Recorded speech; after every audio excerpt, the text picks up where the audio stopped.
दोस्तों स्वागत है अधिकारी जीएस में।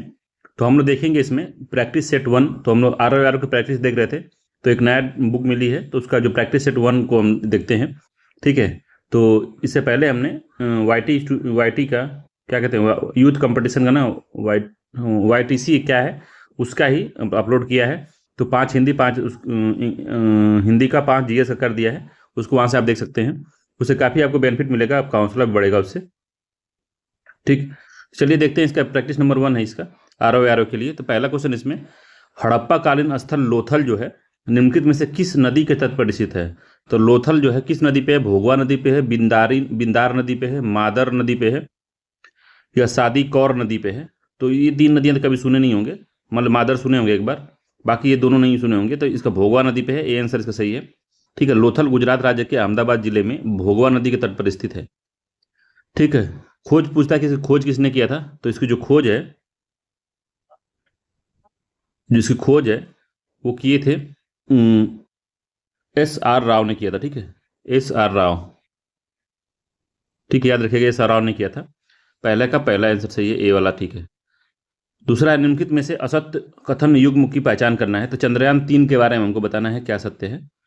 तो पहला, चंद्रयान 3 का लास्ट जो लिफ्ट भार लगभग 3900 की केजी था। तो 3900 केजी था लगभग, ये बात बराबर है। ठीक है, पहला वाला। दूसरा है, चंद्रयान 3 के लैंडर व रोवर मिशन लाइफ लगभग 14 लूनर लूनर डे थी। तो 14 लूनर डे थी, ये बात सही है। तो ये बात सत्य नहीं है, ये दूसरा वाला गलत है। तो वो 1 लूनर डे के बराबर थी। 1 लूनर डे मतलब 14 दिन। तो पृथ्वी के 14 दिन 1 लूनर डे होता है। एक दिन जो है लूनर डे में 14 दिन पृथ्वी का होता है। ठीक है। तो लैंडर का ये था, तो पहले, इसलिए दूसरा गलत है। तीसरा है इसमें कि लैंडर विक्रम का अकेले वजन 1752 था, केजी था। तो रोवर का सम्मिलित भार जो था, रोवर और लैंडर का 1752 था। ठीक है। ये सम्मिलित वजन है, इसीलिए भी गलत है। दोनों का, रोवर और जो लैंडर है, दोनों का वजन था कितना था? 1752 किलोमीटर, जिसमें रोवर का भार 26 केजी था, याद रखिएगा। बाकी केवल रोवर का भार 26 केजी था। तो हाँ, डी इसका जो है चौथा वाला ठीक है। तो 1 और 4 इसका सही आंसर है। सी आंसर सत्य है इसका। ठीक है, सी वाला आंसर सही है। अगला है, फुलरीन में कितने कार्बन परमाणु होते हैं। तो फुलरीन में कितने कार्बन परमाणु होते हैं बताना है। तो 60 है, 48 है, 24 है, 64 है। तो फुलरीन में 60 होते हैं, आंसर सही है इसका। 60 होते हैं कार्बन के परमाणु मिलकर, 60 कार्बन परमाणुओं से मिलकर फ्लोरीन बनता है। इंपॉर्टेंट है, याद रखिएगा, ये आंसर सही है। अगला है, निम्नलिखित जीवों में से कौन सा जीव भारत में प्राकृतिक रूप से नहीं पाया जाता। तो भारत में प्राकृतिक रूप से नहीं पाया जाता, तो चीता है, कृष्ण ग्रीवा सारस है, उड़न गिलहरी है। तो उड़न गिलहरी अभी हाल ही में हिमाचल प्रदेश में न्यूज में थी। हिम तेंदुआ है। तो क्या नहीं पाया था? तो चीता नहीं पाया था। ठीक है, ये आंसर सही है। चीता जो था 1952 से भारत में विलुप्त घोषित कर दिया गया। ठीक है, 1952 में। ठीक है। बाकी जो हिम तेंदुआ जो है आपको हिमाचल प्रदेश में मिल जाएगा, और उत्तराखंड में मिल जाएगा। ठीक है, लद्दाख में भी मिल जाएगा, लद्दाख का राजकीय पशु है। कृष्ण जो ग्रीवा सारस है वो जम्मू कश्मीर में मिलता है। और उड़न गिलहरी जो है उसकी 7 प्रजातियां पाई जाती हैं, जो अभी हाल ही में न्यूज में थी, वो हिमाचल प्रदेश में मिली थी। ठीक है, तो ए आंसर सत्य है इसका, याद रखिएगा। अगला है कि आपूर्ति संग्रह वर्गीकरण वर्गीकरण पृथक्करण एवं पुनर्प्रसंस्करण की जांच की 5 जांच नहीं की 5 चरणों की प्रक्रिया संबंधित है। तो आपूर्ति, संग्रहण, वर्गीकरण, पृथक्करण एवं पुनर्संस्करण की जो 5 चरणों की प्रक्रिया है, किससे संबंधित है? कंपोस्टिंग है, पायरोलिसिस है, ध्वनि रोधक है, या प्लास्टिक पुनर्चक्रण है। तो किससे संबंधित है? तो प्लास्टिक पुनर्चक्रण से संबंधित है, डी आंसर इसका सही है। ठीक है। तो 5 चरण ही होता है, प्लास्टिक आपूर्ति और संग्रहण, वर्गीकरण, पृथक्करण, पुनर्संस्करण। ठीक है, याद रखिएगा, प्लास्टिक से संबंधित है, प्लास्टिक पुनर्चक्रण से संबंधित है। अगला है, जो इसमें पुराना करंट अफेयर्स होगा उसको हम लोग छोड़ देंगे। तो 2023-24 का इसमें दिया है, देखते हैं। उत्तर प्रदेश में मिलेट्स या कंदन पुनरुद्धार कार्यक्रम के संदर्भ में निम्न कथनों में विचार करना है। तो इससे कंदन की खेती, उपभोग और प्रसंस्करण को बढ़ावा मिलेगा। तो हाँ, तो बढ़ावा मिलेगा, जाहिर सी बात है। इसको 2022-23 से लेकर 2026-27 तक संचालित किया जाएगा। तो क्या कथन सही है इसमें? तो 2022-23 से इसको 28 जनवरी 2023 में इसको उत्तर प्रदेश मंत्रिमंडल ने इसको किया था। इसमें आता है रागी, ज्वार, कोदो, सावा, और ये सब आता है, बाजरा, मिलेट्स, ये सब मिलेट्स में सब आता है। ठीक है, तो 2026 2023 22-23 से 2026-27 तक संचालित किया जाएगा। दोनों ही कथन सत्य है, इसका सी आंसर जो है इसका सही है। अगला है कि उत्तर प्रदेश के किस जिले में सर्वाधिक बंजर भूमि का विस्तार पाया जाता है। तो काफी इंपॉर्टेंट क्वेश्चन है ये, याद रखिएगा, काफी इंपॉर्टेंट है ये। तो किस जिले में सर्वाधिक बंजर भूमि है? तो झांसी है, आगरा है, हरदोई है, कानपुर है। तो इसको जरा बताइए किस में ज़्यादा है। तो झांसी में सर्वाधिक है, क्योंकि झांसी थोड़ा शुष्क एरिया बढ़ जाता है। ये आंसर से झांसी में सर्वाधिक बंजर भूमियां हैं, इंपॉर्टेंट है, याद रखिएगा, झांसी है वो, इन चारों में झांसी है। ठीक है, तो बंजर भूमि एटलस 2019 के अनुसार 2015-16 में उत्तर प्रदेश के भौगोलिक क्षेत्रफल का लगभग 3.54% जो था भूमि जो था बंजर भूमि का विस्तार था। इसमें प्रदेश में सर्वाधिक बंजर भूमि झांसी में है। इसके बाद दूसरा स्थान जो आता है वो आगरा का आता है। तो झांसी प्रथम पे है, ठीक है, दूसरे पे आगरा है, इंपॉर्टेंट है, याद रखिएगा, काफी महत्वपूर्ण क्वेश्चन है, याद रखिएगा इसको, यूनिक क्वेश्चन बन जाता है इससे। अगला है निम्नलिखित में से उत्तर प्रदेश के किस जनपद में वायु अपरदन सर्वाधिक मिलता है। तो वायु अपरदन सर्वाधिक कहाँ मिलेगा आपको, जिससे कि वायु से ज्यादा अपरदन होता हो। तो इटावा, कन्नौज है, मथुरा है, आगरा है, झांसी है, बांदा है, आगरा है, मैनपुरी है। तो वो क्षेत्र में जहाँ से वायु प्रदूषण या वायु अपरदन सर्वाधिक मिलेगा, जहाँ पे एरिया बहुत शुष्क हो। तो शुष्क एरिया लगभग किधर पाया जाएगा? सबसे पश्चिमी यूपी में जो है, पश्चिमी यूपी का जो है, जो इनमें देखेंगे जब सबसे अधिक पश्चिमी यूपी में कौन आता है, तो वही क्षेत्र जो है इसमें आएगा। तो आगरा और मथुरा इसमें हमको लग रहा है कि सर्वाधिक आएगा। तो आगरा मथुरा ही ज़्यादा प्रभावित होगा, इससे बी आंसर सही है। ठीक है, तो उत्तर प्रदेश में वायु अपरदन सर्वाधिक जिला जो है मथुरा एवं आगरा है। जलीय अपरदन से उत्तर प्रदेश का सर्वाधिक प्रभावित जिला है जो कहाँ पे होगा, जहाँ जल अधिक होगा, तो वो तराई जिले होंगे, जो तराई में आते हैं, हिमालय के गिरिपाद में आते हैं, वो होंगे। ठीक है, तो इसका बी वाला आंसर जो है बिल्कुल सही है। अगला, राष्ट्रीय पर्यावरण अभियांत्रिकी शोध संस्थान जो नीरी है, महाराष्ट्र नागपुर में अवस्थित है।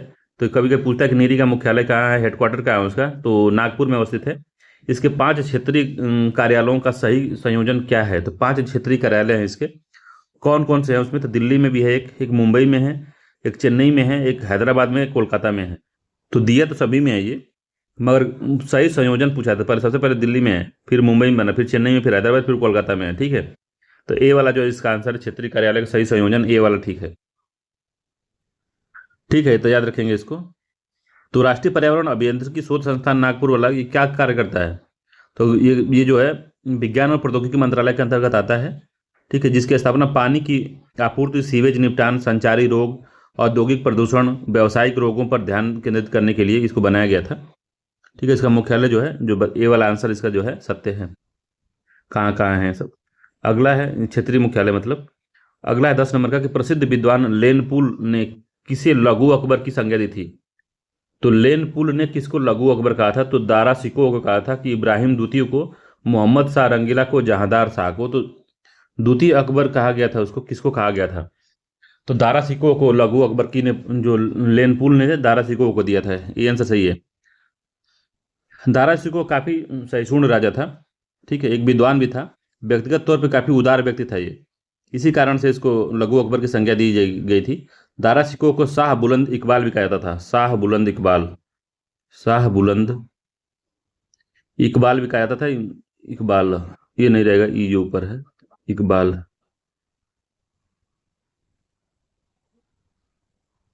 ठीक है, ये आंसर सही है, याद रखिएगा। लेनपुल ने दारा शिकोह को कहा था।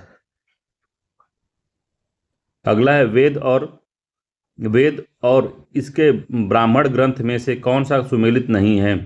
तो वेद और उसके ब्राह्मण ग्रंथ में क्या सही सुमेलित नहीं है? तो हिस्ट्री वाले क्रैश कोर्स में इसको हमने कराया है, अगर आप वहां से पढ़े होंगे तो आपको काफ़ी सुविधा मिल जाएगी इससे, ये क्वेश्चन सॉल्व करने में। तो ऋग्वेद का ऐतरेय ब्राह्मण था, उसको कराया था। यजुर्वेद का शतपथ ब्राह्मण था। साम वेद का जो था पंचविश ब्राह्मण था। अथर्ववेद का तांडव ब्राह्मण नहीं था। ठीक है, ये डी वाला ही सही सुमेलित नहीं है। ठीक है, 11वें का डी आंसर सही है। अथर्ववेद का ब्राह्मण जो है गोपथ है। ठीक है, गोपथ ब्राह्मण है उसका। तांड ब्राह्मण पंचविश ब्राह्मण का ही अन्य नाम है, ते तांड इसी का नाम है। ठीक है, पंचविश का ही सेकंड नाम है ये। ठीक है, डी आंसर सही है। अगला है कि कौन सा ग्रंथ अर्थशास्त्र पर लिखी गई एक टीका है। तो कौन सा ग्रंथ है जो अर्थशास्त्र पर लिखी गई एक टीका है? तो परिशिष्ट पर्व है, प्रबंध कोश है, प्रबंध चिंतामणि है, गार्गी संहिता है, तो किसका लिखा गया है? तो प्रबंध चिंतामणि जो है अर्थशास्त्र पर लिखी गई टीका है, सी आंसर सही है। तो प्रबंध चिंतामणि किसने लिखा है? ये भी एक जानने का विषय है, पूछता है एग्जाम में। तो मेरुतुंग कुत ने लिखा है इसको,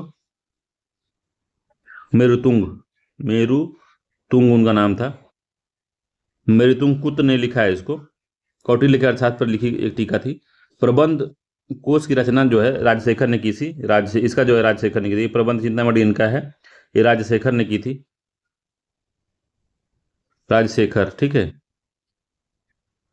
परशिष्ट पर्व जैन धर्म का ग्रंथ है, याद रखिए परशिष्ट पर्व जो है वो जैन धर्म का ग्रंथ है। पूछता है कि ग्रंथ किससे संबंधित है? तो जैन धर्म से है। अगला, शीशम के विषय में निम्न कथनों पर विचार करना है। तो शीशम एक पर्णपाती वृक्ष होता है। दूसरा है कि यह भारतीय उपमहाद्वीप और दक्षिणी ईरान की मूल प्रजाति है। उपयुक्त में से सत्य कथन की हमको पहचान करना है, 13 नंबर का सत्य कथन। तो पहला कि शीशम एक पर्णपाती वृक्ष होता है, तो ये बात सत्य है, पर्णपाती वृक्ष है ये, और यह भारतीय महाद्वीप और ईरान, दक्षिणी ईरान की मूल प्रजाति है। तो सत्य कथन पूछा तो दोनों ही कथन इसके सत्य हैं। इसका सी जो आंसर है वो बिल्कुल सही है, इसमें सी आंसर सही है। 14 नंबर क्वेश्चन है कि कूनून राष्ट्रीय उद्यान के बारे में विचार करना है। तो पहला, पन्ना टाइगर रिजर्व के प्राकृतिक भू क्षेत्र के माध्यम से जुड़ा है। तो पन्ना जो कूनू राष्ट्रीय उद्यान है, क्या पन्ना टाइगर रिजर्व के प्राकृतिक भू क्षेत्र के माध्यम से जुड़ा हुआ है ये? ठीक है। दूसरा है कि यह उद्यान उत्तर पश्चिमी सीमा पर चंबल नदी के साथ रणथंभौर राष्ट्रीय उद्यान और कैला देवी वन्यजीव अभयारण्य से जुड़ा हुआ है। तो 14 का कौन सा आंसर सही है आपको बताना है। तो जो इसमें भी हमको शुद्ध युग्म चुन करना, तो पहला तो शुद्ध था ही, पहला भी शुद्ध है, इसका दूसरा भी शुद्ध है, तो दोनों ही कथन सही। इसका सी जो आंसर है 14वें का, ये सत्य है। कुल्लू नेशनल पार्क जो है मध्य भारत के विंध्य पहाड़ी में राजस्थान की सीमा के साथ मध्य प्रदेश के उत्तर पश्चिम में अवस्थित है। यह अपने दक्षिण पूर्व भाग में शिवपुरी वन क्षेत्र से होते हुए पन्ना टाइगर रिजर्व से प्राकृतिक भू क्षेत्रों के माध्यम से जुड़ा है, ठीक है।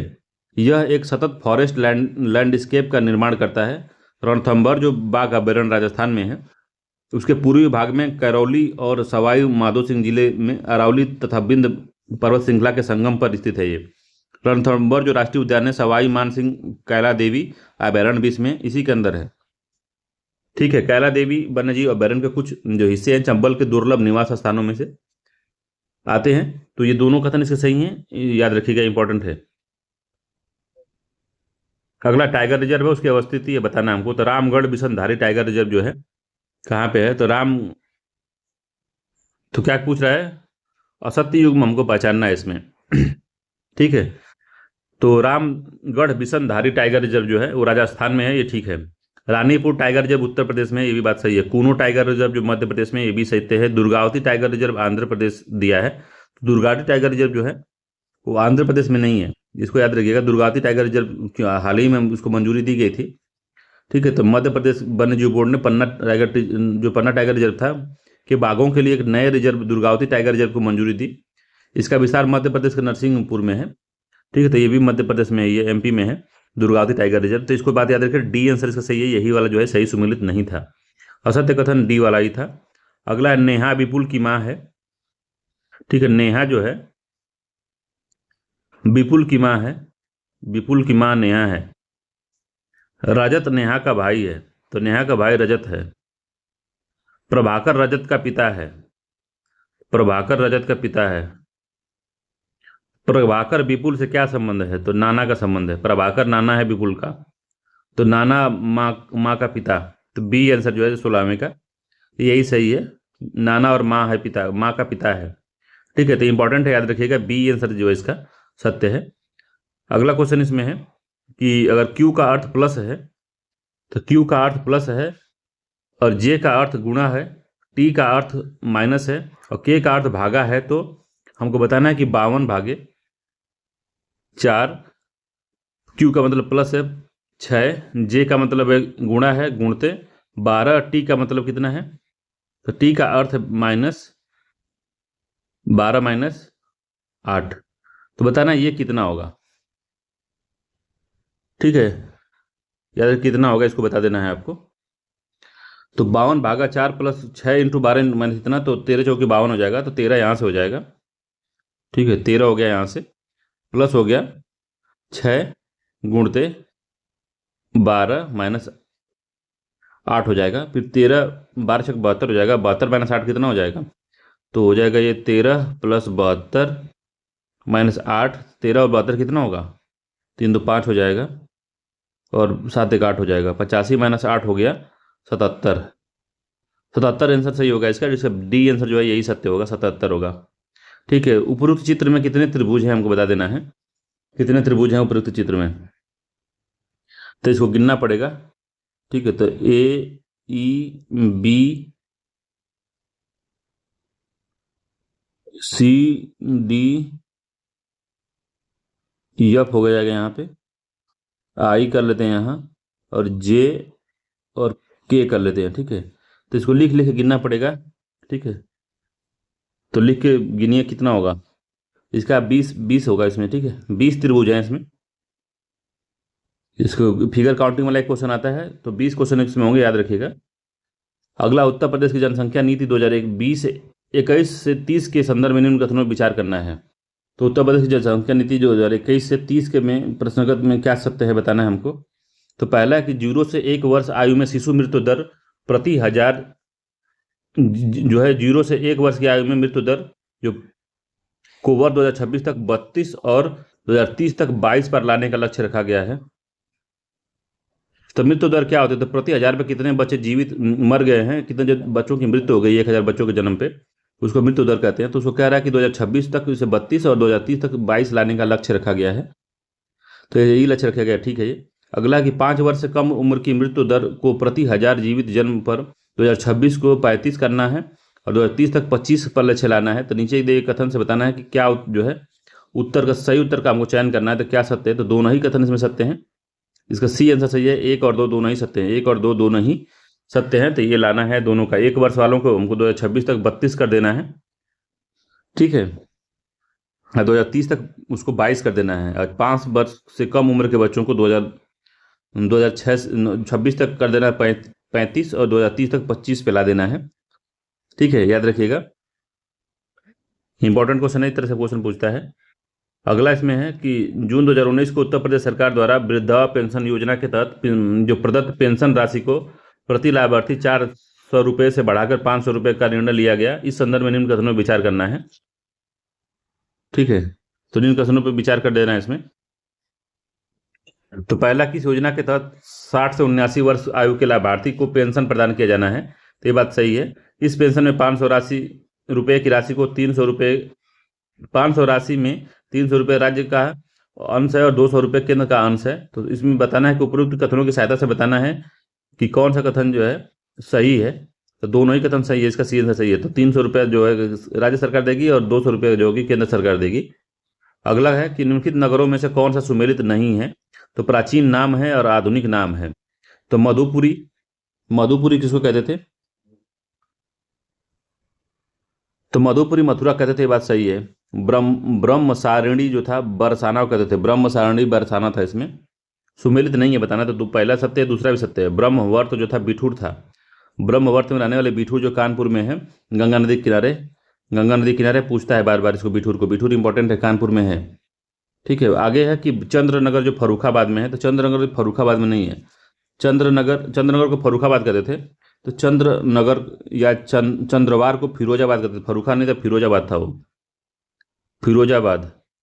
तो डी वाला ही सही सुमेलित नहीं था, इसका डी आंसर सत्य है। डी ही इसका सत्य है, यही सही सुमेलित नहीं है, बाकी सब सही सुमेलित है।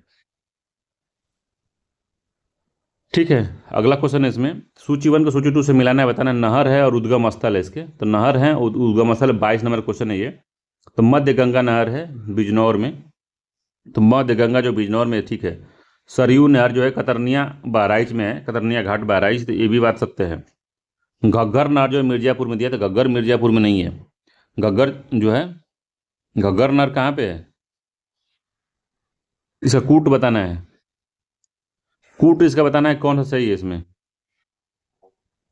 तो मध्य गंगा नहर जो है बिजनौर में है, ये बात सही है, बिजनौर में है। मध्य गंगा नहर बिजनौर में है। सरयू नदी जो है कतरनिया बहराइच में, ये भी ठीक है।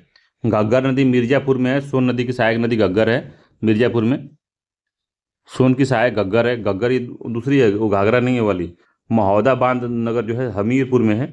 बांध नहर, ठीक है। तो 1 2 3 4 इसका सही है, इसका सी आंसर सही है। ये कूट वाला क्वेश्चन था, मुझे लगा कौन सा सुमेलित नहीं है बताना है, कूट है ये, ठीक है।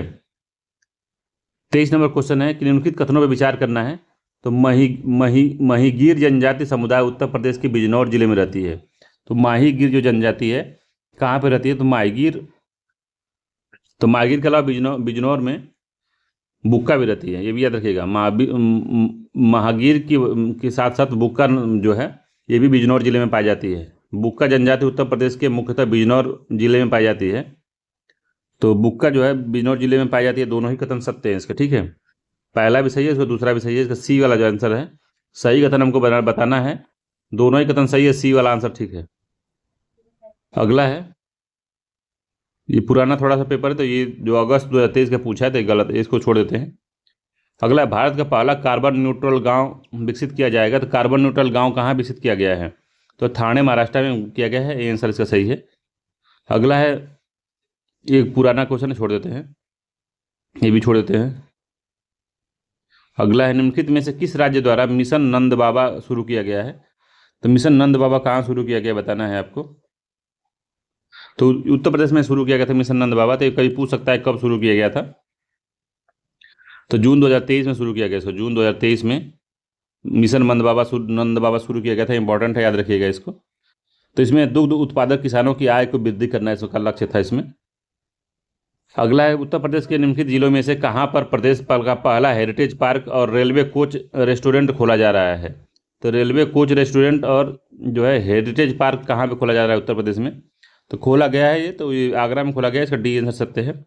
अगला है, प्रतिछाया बैंकिंग का संबंध है। तो प्रतिछाया बैंकिंग का क्या संबंध है, तो गैर बैंकिंग वित्तीय संबंध जो है शैडो बैंकिंग पूछ रहा है। शैडो बैंकिंग से संबंधित क्या है, तो घरेलू बैंकों की विदेशी में शाखा खोलना नहीं, विदेशी बैंकों का विदेशी बैंक द्वारा देश में बैंकिंग गतिविधियां करना भी नहीं है। गैर बैंकिंग वित्तीय संस्थाओं द्वारा वित्तीय तथा अन्य गतिविधियों को संपन्न करना। तो सी वाला जो आंसर है इसका यही सही है। जो शैडो बैंकिंग होती है वो सी वाला की, गैर बैंकिंग वित्तीय जो संस्था है वो भी वित्तीय गतिविधियों में जब शामिल हो जाती है तो इसको हम कहते हैं शैडो बैंकिंग, ठीक है। अगला क्वेश्चन है इसमें कि भारतीय रिजर्व बैंक द्वारा मुद्रास्फीति को नियंत्रण करने के लिए क्या क्या किया जाता है। प्रयोग में लाए जाने उपागम कौन कौन से, तो बैंक दर में वृद्धि, तो मुद्रास्फीति कंट्रोल करनी है। मुद्रास्फीति तो बैंक दर में अगर वृद्धि कर देती है तो मुद्रा कंट्रोल हो जाती है, तो पहला सत्य है। नगद आरक्षित अनुपात में जो CRR कैश रिजर्व रेशियो में वृद्धि, तो ठीक है, कैश रिजर्व रेशियो में वृद्धि करने से भी कंट्रोल होता है।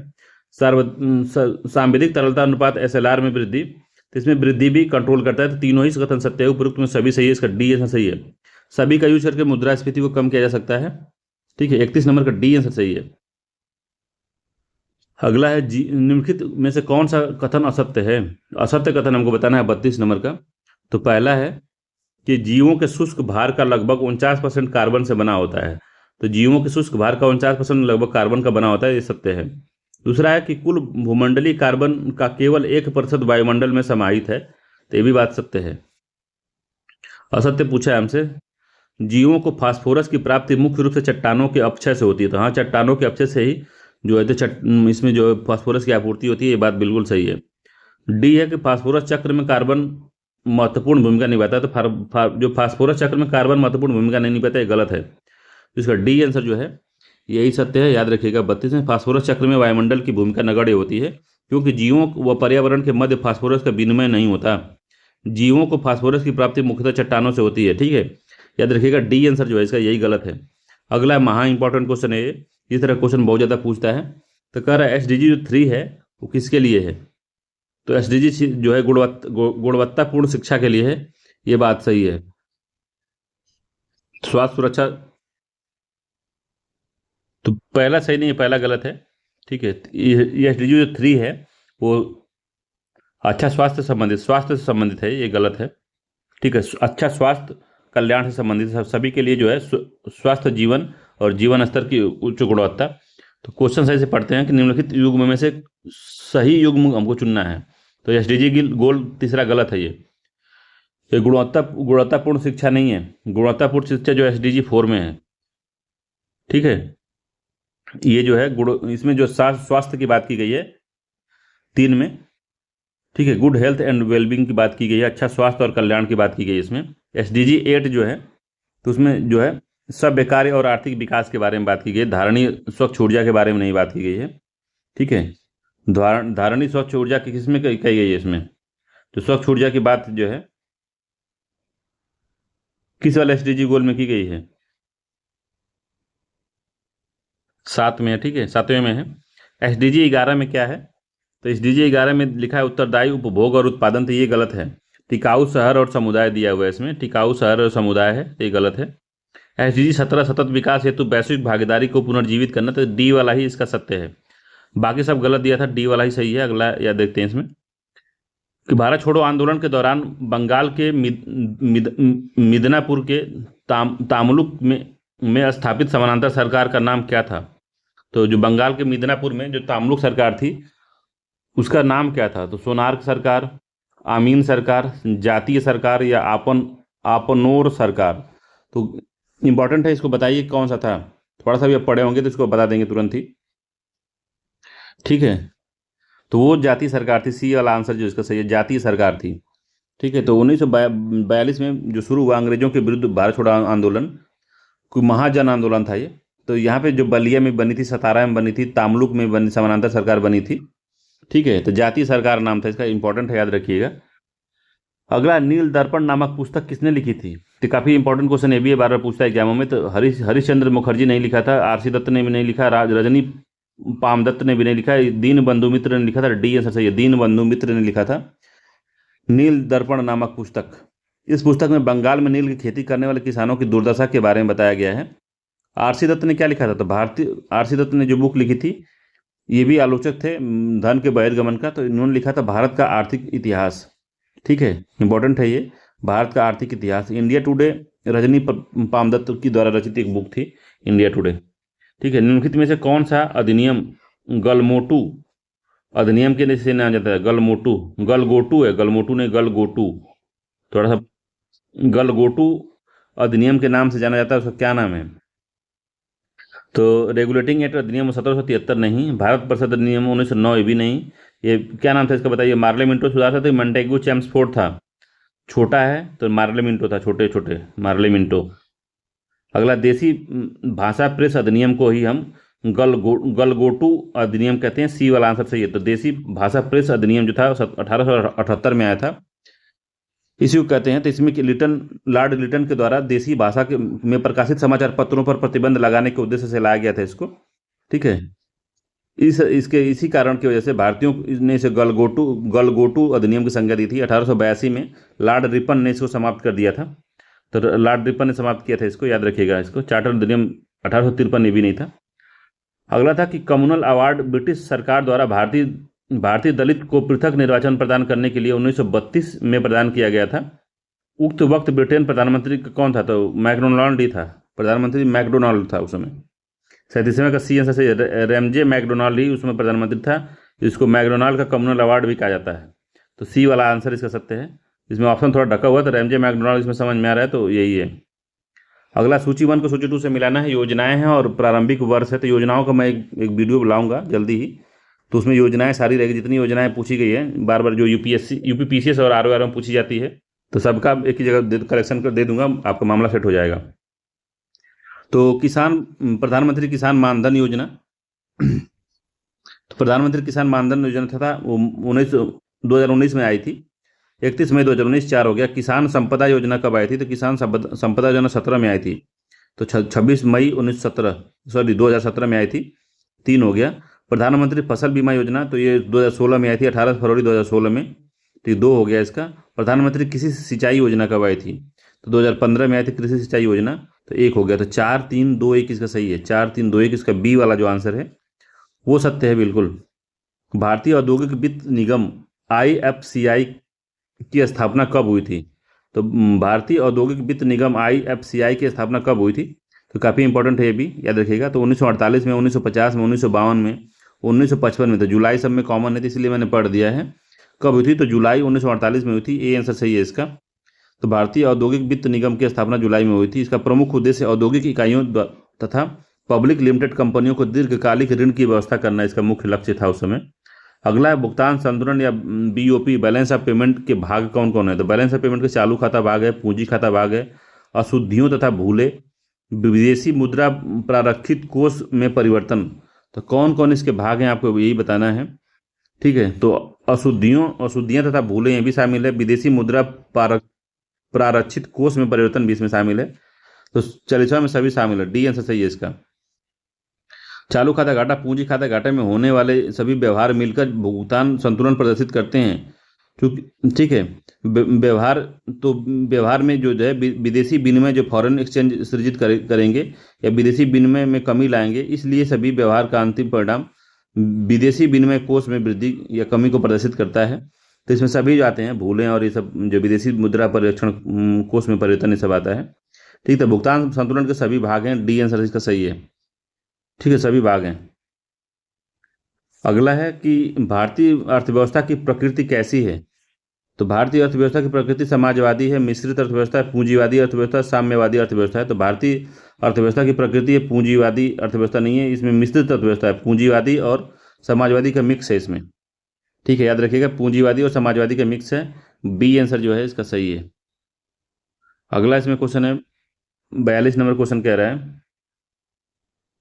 ओह तो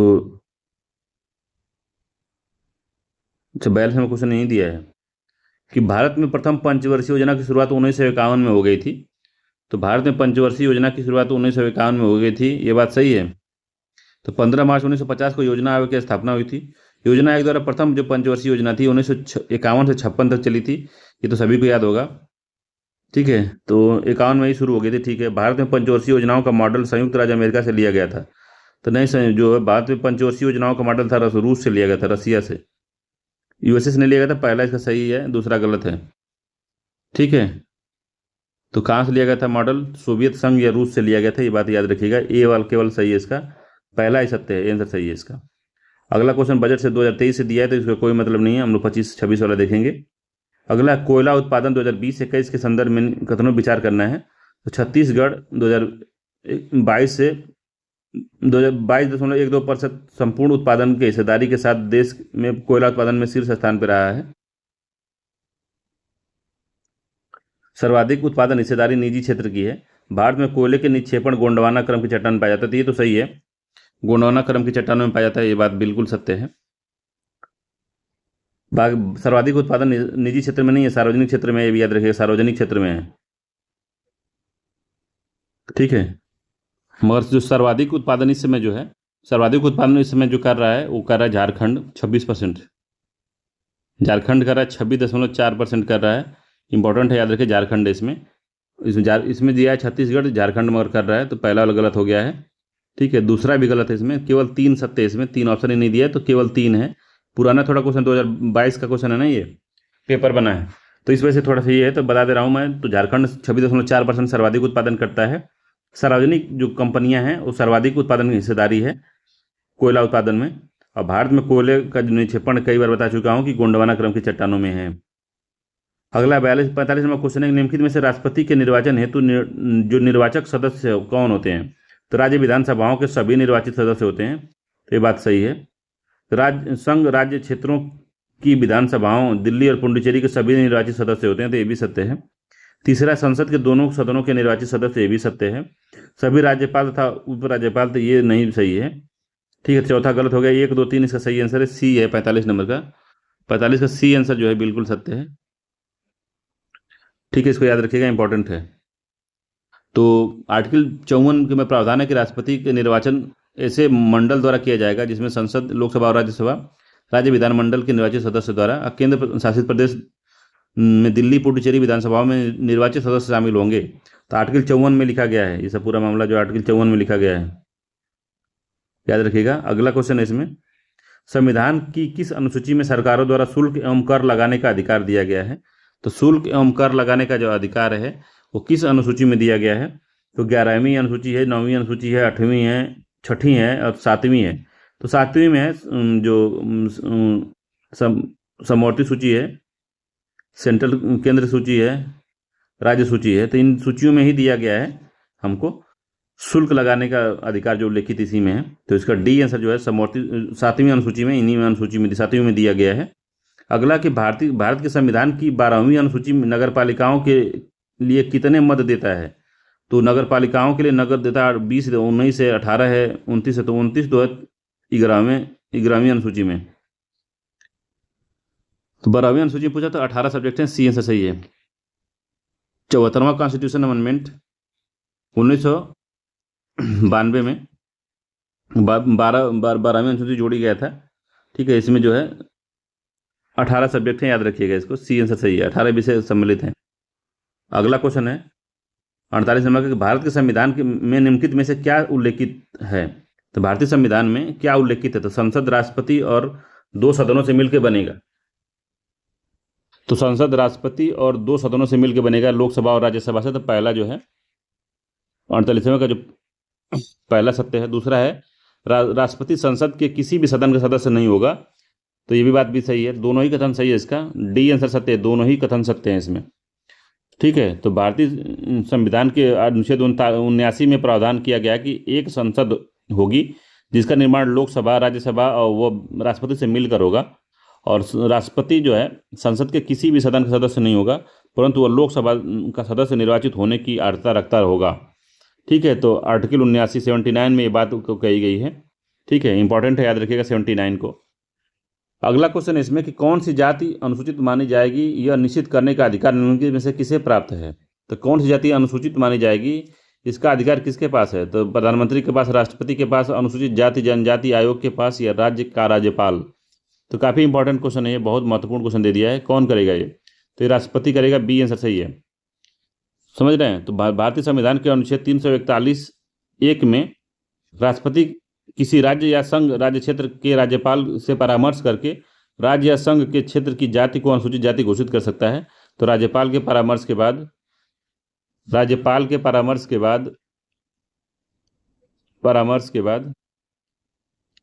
राष्ट्रपति जो है ये काम करेगा, किसी राज्य की जनजाति को घोषित कर सकता है अनुसूचित जाति जनजाति। ठीक है, तो राष्ट्रपति ये इंपॉर्टेंट है, याद रखिएगा, बी आंसर जो है इसका सत्य है। काफ़ी महत्वपूर्ण क्वेश्चन है ये। अगला, संघीय व्यवस्था में किन संस्थाओं को संवैधानिक संतुलन चक्र माना जाता है? तो संघीय व्यवस्था होती है, किन को संविधान का संतुलन चक्र माना जाता है? तो न्यायपालिका को, विधायिका को, कार्यपालिका को, प्रधानमंत्री को। तो न्यायपालिका को माना जाता है, ये आंसर सही है। अगला है, तो न्यायपालिका माना जाता है। ठीक है, तो संघीय शासन व्यवस्था के अंतर्गत शक्तियों का जो विभाजन है केंद्रीय सरकार, प्रांतीय सरकार के मध्य है। संघीय शासन की एक भी प्रमुख विशेषता सर्वोच्च न्यायालय का होना। संघीय शासन की एक प्रमुख विशेषता सर्वोच्च न्यायालय है, या केंद्र और प्रांतीय सरकारों के मध्य जब विवाद उत्पन्न होता है तो इसका प्राथमिक क्षेत्राधिकार है हाई सुप्रीम कोर्ट का, कि वो उसका निर्णय करता है। ठीक है, विधायिका द्वारा संविधान के विरुद्ध बनाए गए कानून को अवैध भी घोषित कर सकता है। कौन? तो सुप्रीम कोर्ट। अतः संघीय व्यवस्था में न्यायपालिका को संविधान का संतुलन चक्र कहा जाता है, ये बात बिल्कुल सही है, याद रखिएगा। अगला 51 नंबर क्वेश्चन कह रहा है कि संघीय प्रणाली का निम्नलिखित में से कौन सा लक्षण भारतीय राजनीतिक प्रणाली में नहीं पाया जाता है? तो संविधान की सर्वोच्चता तो है, संघ और राज्य सरकारों के मध्य शक्तियों का वितरण भी है। अभी तो कौन सी में है? 7वीं अनुसूची में है। संसद की सर्वोच्चता, संविधान के निर्वचन में न्यायालयों का उत्तराधिकार। तो इसका सी जो है, संसद की सर्वोच्चता नहीं है। ठीक है, 51वें का जो सी है, भारत में संसद की सर्वोच्चता नहीं है, क्योंकि संविधान की सर्वोच्चता है, सर्वोच्च शक्ति जनता के हाथ में है। ठीक है, भारतीय राजनीति प्रणाली में संसद की सर्वोच्चता का प्रावधान नहीं है भाई। सी आंसर सही है, महत्वपूर्ण क्वेश्चन था ये सारे जो पॉलिटिक क्वेश्चन आ रहे हैं बहुत अच्छे आ रहे हैं ये पीसीएस लेवल के।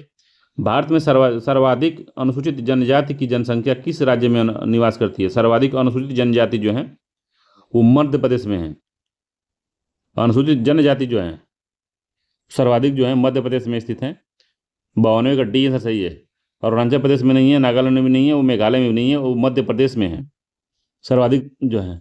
तो अगर मध्य प्रदेश का एमपी पीसीएस का एग्जाम देंगे तो उसमें से अगर मान लो जो 100 क्वेश्चन पूछ रहा है तो 20 क्वेश्चन सिर्फ अनुसूचित जनजातियों के बारे में रहता है, क्योंकि अनुसूचित जनजातियों की संख्या बहुत ज़्यादा है। तो आखिरकार प्रशासन आपको वहीं पे करना है, उन्हीं पे करना है, तो उनकी जानकारी आपको होनी चाहिए। ठीक है, तो मध्य प्रदेश में 153 लाख जो हैं 153.17 लाख जो हैं जनजाति हैं, याद रखिएगा, इंपॉर्टेंट है। तो काफ़ी ज़्यादा हैं ये लोग। अगला है कि निम्नलिखित भारतीय नगरों में से मलिन बस्तियों का प्रतिशत 2011 की जनगणना के अनुसार सबसे अधिक रहा है। तो सबसे अधिक मलिन बस्तियां बस्तियां जो हैं किस स्टेट में रही हैं, किस स्टेट में रही हैं? तो मुंबई में रही हैं। बी आंसर सही है इसका, मुंबई में रही हैं। ठीक है, वो कलकत्ता नहीं, चेन्नई नहीं, दिल्ली नहीं, मुंबई में सर्वाधिक झुग्गियां हैं। अगला है भारतीय जनगणना 2011 के अनुसार उत्तर प्रदेश के निम्नलिखित शहरों में कौन सा शहर मिलीनियम शहर नहीं है? तो मिलीनियम नहीं है इसमें। तो कानपुर नगर है, लखनऊ है, गाजियाबाद है, मुरादाबाद है। कौन इसमें मिलीनियम शहर नहीं है बताना हमको। तो कानपुर नगर है, लखनऊ है, गाजियाबाद है, मुरादाबाद है। मुरादाबाद नहीं है। डी आंसर सही है, मुरादाबाद नहीं है। बाकी कानपुर भी है, लखनऊ भी है, गाजियाबाद भी है। ठीक है, याद रखिएगा। तो इसमें जो है, जो 7 शहर हैं वो मिलेनियम शहर में आते हैं, जिसमें कानपुर है, लखनऊ है, गाजियाबाद, आगरा, वाराणसी, मेरठ, प्रयागराज। कानपुर, लखनऊ, गाजियाबाद, बनारस, आगरा, मेरठ, प्रयागराज। ठीक है, तो इस तरह से याद कर लीजिए इसको, किसी तरह से रट जाइए भैया पूरी तरीके से। अगला क्वेश्चन है इसमें कि 54 नंबर का कि भारत का विश्व के देश के साथ संपर्क युगों पुराना है, परंतु यह संबंध समुद्री मार्गों की अपेक्षा भूमिगत भूभागों से होकर था।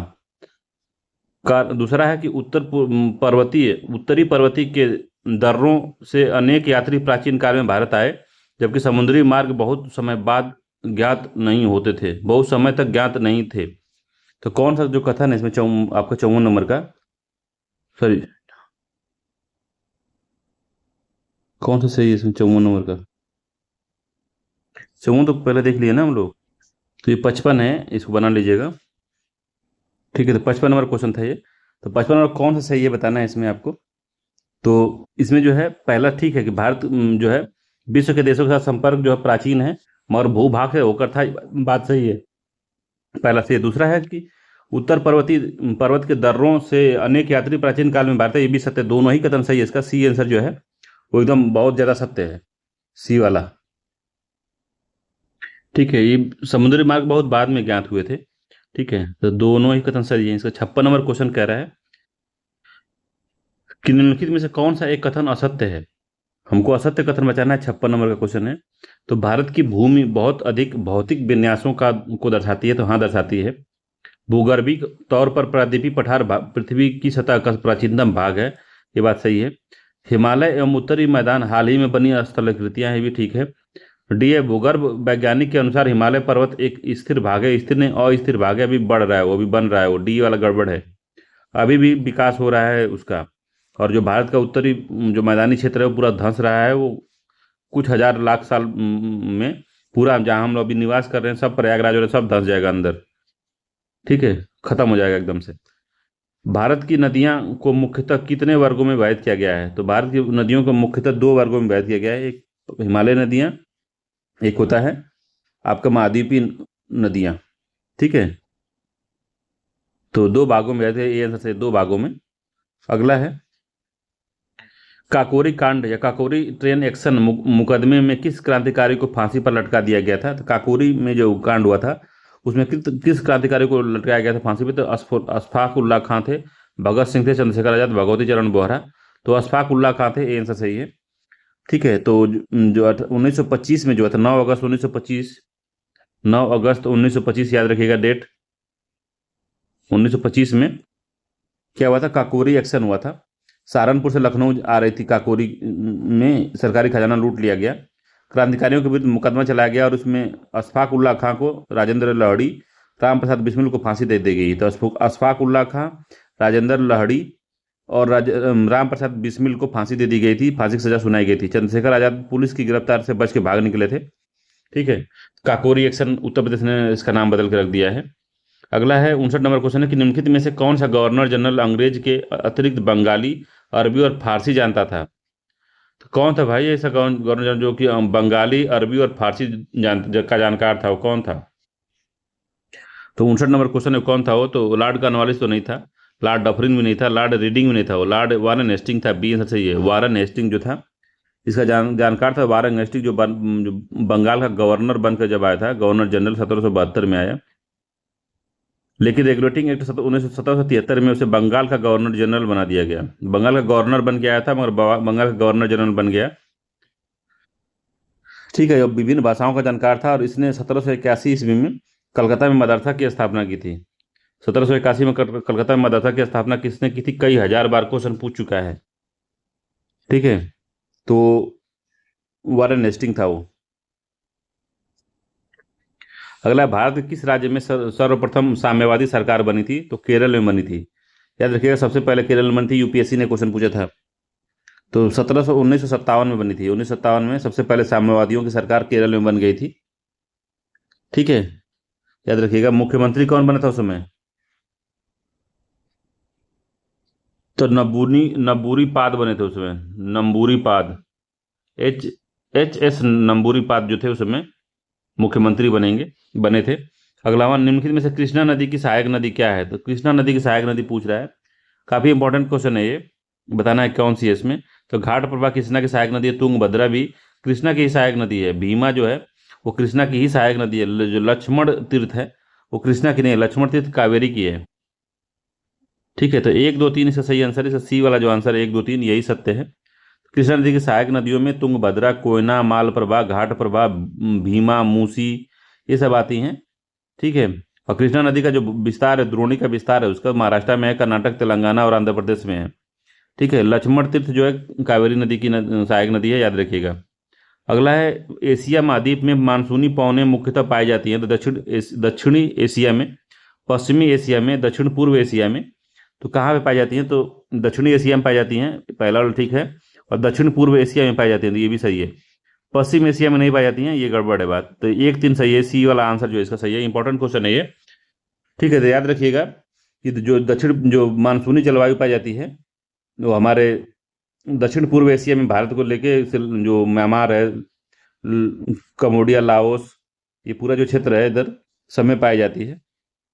ठीक है, तो 1 3 सही है, दूसरा वाला जो है पश्चिम एशिया में नहीं पाया जाता, गलत है ये। अगला है कि लगभग 27 से 30 डिग्री उत्तरी अक्षांश के मध्य सक्रिय जेट धाराओं को निम्नलिखित में से किस नाम से जाना जाता है? तो 27 से 30 के बीच में सक्रिय जेट धाराओं को किस नाम से जाना जाता है? जेट धाराएं जो है ये उष्णकटिबंधीय पश्चिमी जेट धाराओं के नाम से इसको जाना जाता है।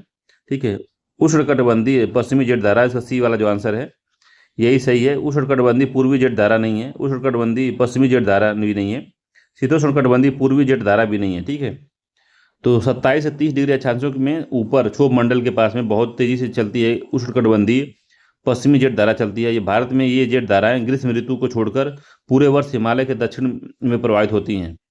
ठीक है, तो ग्रीष्म ऋतु को अगर छोड़ देते हैं तो पूरे वर्ष जो है ये हिमालय के दक्षिण में प्रवाहित होती हैं। इस इसे इस इसे पश्चिमी प्रवाह के द्वारा देश में उत्तर तथा उत्तर पश्चिमी भाग में चक्रवाती विक्षोभ आता है, इसी के प्रभाव में आता है। जो ठंडी में बारिश होती है इसी के प्रभाव से होती है। अगला, जनगणना के निम्नलिखित कथनों के बारे में बताना है, विचार करना है। तो 1881 में पहली बार एक संपूर्ण जनगणना की गई थी। उस समय उसके बाद प्रत्येक 10 साल बाद जनगणना होती रही। तो पहला सत्य है इसका, 1981 में सबसे जो है संपूर्ण जनगणना की गई थी, इंपॉर्टेंट है, याद रखिएगा। उस समय भारत का गवर्नर जनरल कौन था इसको बता दीजिएगा कमेंट करके। यहाँ तक आए तो इसको बताइएगा, रिपन था कि मेटकाफ था, कौन था उस समय बताइएगा। अगला है कि भारतीय जनगणना जनसांख्यिकी सामाजिक तथा आर्थिक आंकड़ों का सबसे बृहद स्रोत है। भारतीय जनगणना जनसांख्यिकी सामाजिक तथा आर्थिक आंकड़ों का सबसे बृहद स्रोत है। दोनों ही कथन सही है, इसका डी आंसर सत्य है, दोनों ही कथन सही है इसमें, याद रखिएगा, दोनों ही कथन सही हैं। तो एक निश्चित समय अंतराल में जनसंख्या की आधिकारिक गणना जो है जनगणना कहलाती है। 1872 ईस्वी में जनगणना पहली बार किया गया था, मगर जो है अच्छे से प्रॉपर तरीके से 1881 में पहली बार संपूर्ण जनगणना कराई गई थी। ठीक है, याद रखिएगा, दूसरा भी इसका ऑप्शन सत्य है। इसमें सूची 1 और सूची 2 से मिलाना है, बताना है क्या सही है। तो मानसूनी वन जो है, मानसूनी वन, विषुवतीय रेखीय वन, भूमध्य सागरीय वन, शंकुधारी वन, तो कौन सा इसमें जो है सुमेलित है वनस्पतियां? तो मानसूनी वन में कौन सी वनस्पति आएगी? तो सागौन और साखू आते हैं, 3 हो गया ये। विषुवत रेखीय वन में आपको मिलेंगे मोहगनी और रोजवुड मिलेंगे। ठीक है, विषुवत रेखीय में महोगनी और रोजवुड मिलते हैं, ये बात भी सही है, तो 4 हो गया। भूमध्य सागरीय वन में आपको मिलेंगे जैतून, आलू बुखारा प्लम मिलता है। ठीक है, आलू बुखारा को प्लम कहते हैं, एवं जैतून या ऑलिव कहते हैं जिसको। तो 1 मिलेगा यहाँ पे। शंकुधारी वन में आपको चीड़ मिलेगा और फर मिलेगा, 2 हो गया। तो 3 4 1 2 इसका सही है। 3 4 1 2 इसका ए वाला जो आंसर है वो बिल्कुल ही सत्य है। अगला है, डार्लिंग श्रृंखला ऑस्ट्रेलिया के निम्नलिखित तटों में से किस तट पर अवस्थित है? तो डार्लिंग जो श्रेणी है वो ऑस्ट्रेलिया के किस तट पर अवस्थित है? काफी इंपॉर्टेंट क्वेश्चन है, बताइए। तो पूर्वी उत्तर पूर्वी पे नहीं है, दक्षिणी तट पे भी नहीं है, पूर्वी तट पे भी नहीं है, दक्षिण पश्चिमी तट पे है ये। तो दक्षिणी पश्चिमी तट पे है ऑस्ट्रेलिया के डार्लिंग की पहाड़ियां। डार्लिंग पहाड़ी जो है वही है। ठीक है। अगला है 67 नंबर क्वेश्चन, कह रहा है कि निम्नलिखित में से कौन सा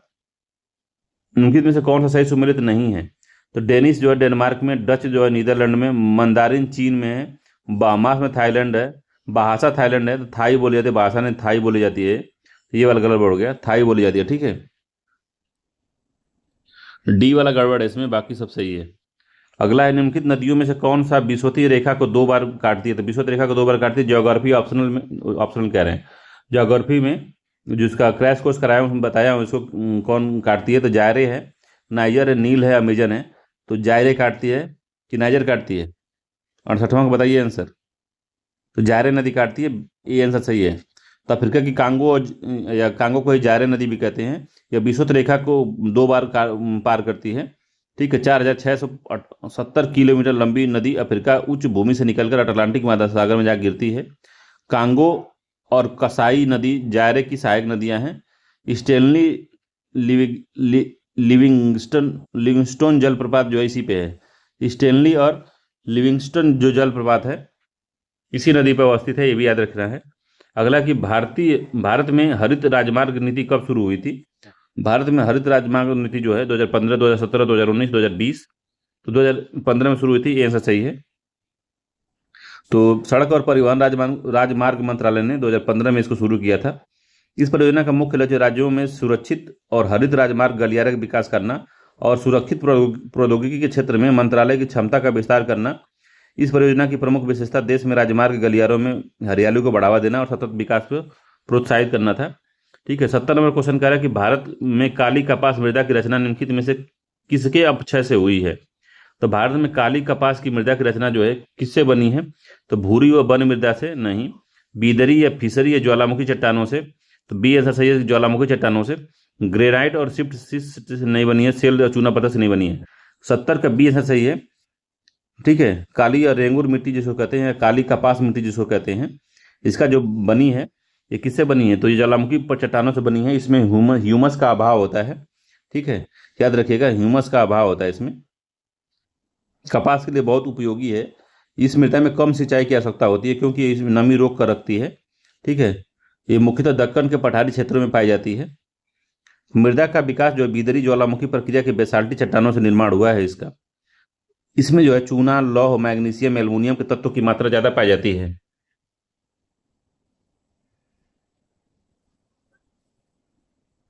नाइट्रोजन, ह्यूमस, फास्फोरस इसका कमी होती है इसमें। ठीक है, भारत में काली मिट्टी सर्वाधिक महाराष्ट्र राज्य में पाई जाती है। इसके अलावा गुजरात में है, फिर मध्य प्रदेश में, फिर आंध्र प्रदेश, फिर तमिलनाडु है। ठीक है, फिर मालवा का पठार सब आता है, याद रखिएगा इसको। अगला 71 नंबर क्वेश्चन है, निम्नलिखित दर्रों को पश्चिम से पूर्व के क्रम में हमको लगाना है। पश्चिम से हमको पूर्व में लगाना है, पश्चिम से निकल के पूर्व आ जाना है। तो पश्चिम से पूर्व मतलब इधर उत्तराखंड की तरफ से जाना है हमको। ठीक है, तो बारालाचला, सिपकिला, जलेपला, बोमडीला। तो बताना है कौन कहाँ पे है। ठीक है, तो बताइए, बारालाचला, सिपकिला, जेलेपला, बोमडीला दर्रों में पश्चिम से पूर्व क्रम क्या है? तो बारालाचला जो है, बारालाचला और सिप किला है वो हिमाचल प्रदेश में पाया जाता है। ठीक है, तो सबसे पहले बारालाचला आता है, फिर सिप किला आता है, शिमला और सिप किला, फिर जलेपला आता है, 3 हो गया, फिर बोमडिला आता है। ठीक है, तो क्रम में ही दिया हुआ है ये। ठीक है, तो जलेपला जो है कहाँ पे है? जलेपला सिक्किम में है, याद रखिएगा। अब बोमडिला कहाँ पे है? बोमडिला अरुणाचल प्रदेश में है, अरुणाचल में है। ठीक है, तो 1 2 3 4 इसका सही आंसर है, ए वाला जो आंसर है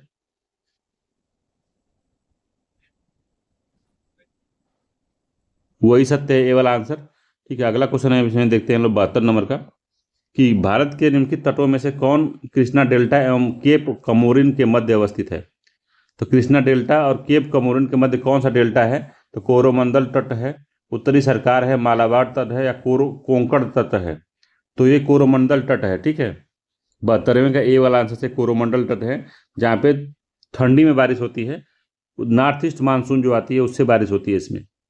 ठीक है, अगला हिमालय फ्रंटियर थ्रस्ट HFT स्थित है। तो हिमालय जो फ्रंटियर थ्रस्ट है वो कहाँ पे अवस्थित है बताना है आपको। तो निम्न हिमालय एवं उच्च हिमालय के मध्य नहीं, शिवालिक हिमालय एवं निम्न हिमालय के मध्य नहीं, गंगा का मैदान और शिवालिक हिमालय। तो गंगा का मैदान और शिवालिक हिमालय के बीच ये स्थित है। सी आंसर इसका सही है। तो जो जो हिमालयन फ्रंटियर थ्रस्ट है गंगा के मैदान और शिवालिक हिमालय के मध्य है। मेन सेंट्रल थ्रस्ट जो है महान हिमालय और लघु हिमालय के बीच में है। ठीक है, महान हिमालय और लघु हिमालय के बीच में है। मेन बाउंड्री MMCT है, मेन सेंट्रल थ्रस्ट है, और मेन बाउंड्री थ्रस्ट जो है लघु एवं शिवालिक हिमालय के मध्य है। लघु हिमालय और शिवालिक के बीच में है। निम्न और शिवालिक के बीच में कौन सा है? तो मेन बाउंड्री थ्रस्ट है, BMBT, मेन बाउंड्री थ्रस्ट। ठीक है, याद रखिएगा, इसको इंपॉर्टेंट है, कई एग्जाम में पूछ लिया है इसको। 74 नंबर क्वेश्चन है कि निम्नलिखित द्वीपों के युग्म में कौन सा एक 10 अंश जलमार्ग 10 डिग्री का चैनल द्वारा आपस में पृथक होता है? तो 10 डिग्री से कौन अलग होता है? इसमें ज्योग्राफी ऑप्शन में हम ज्योग्राफी के क्रैश कोर्स में बताया था। तो 10 डिग्री में छोटा अंडमान और बड़ा अंडमान के बीच है, छोटा अंडमान और निकोबार के बीच है, छोटा अंडमान और निकोबार। तो ये आंसर से अंडमान और निकोबार के बीच में है। तो इसमें कई चीज़ें हैं, इसको एक बार सुन लीजिए। कई चीज़ें मतलब इंपॉर्टेंट पॉइंट इसमें आते हैं। तो मालदीव जो है, मालदीव मिनी काय जो है 8 डिग्री चैनल। लक्षद्वीप कावारत्ती जो लक्षद्वीप में है, और मिनी काय ये जो 9 डिग्री। छोटा अंडमान और निकोबार में 10 डिग्री। छोटा अंडमान निकोबार इंपॉर्टेंट है।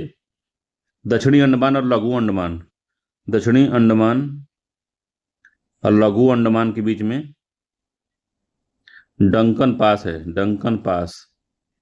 ठीक है, कोको द्वीप और जो म्यांमार का है कोको द्वीप म्यांमार,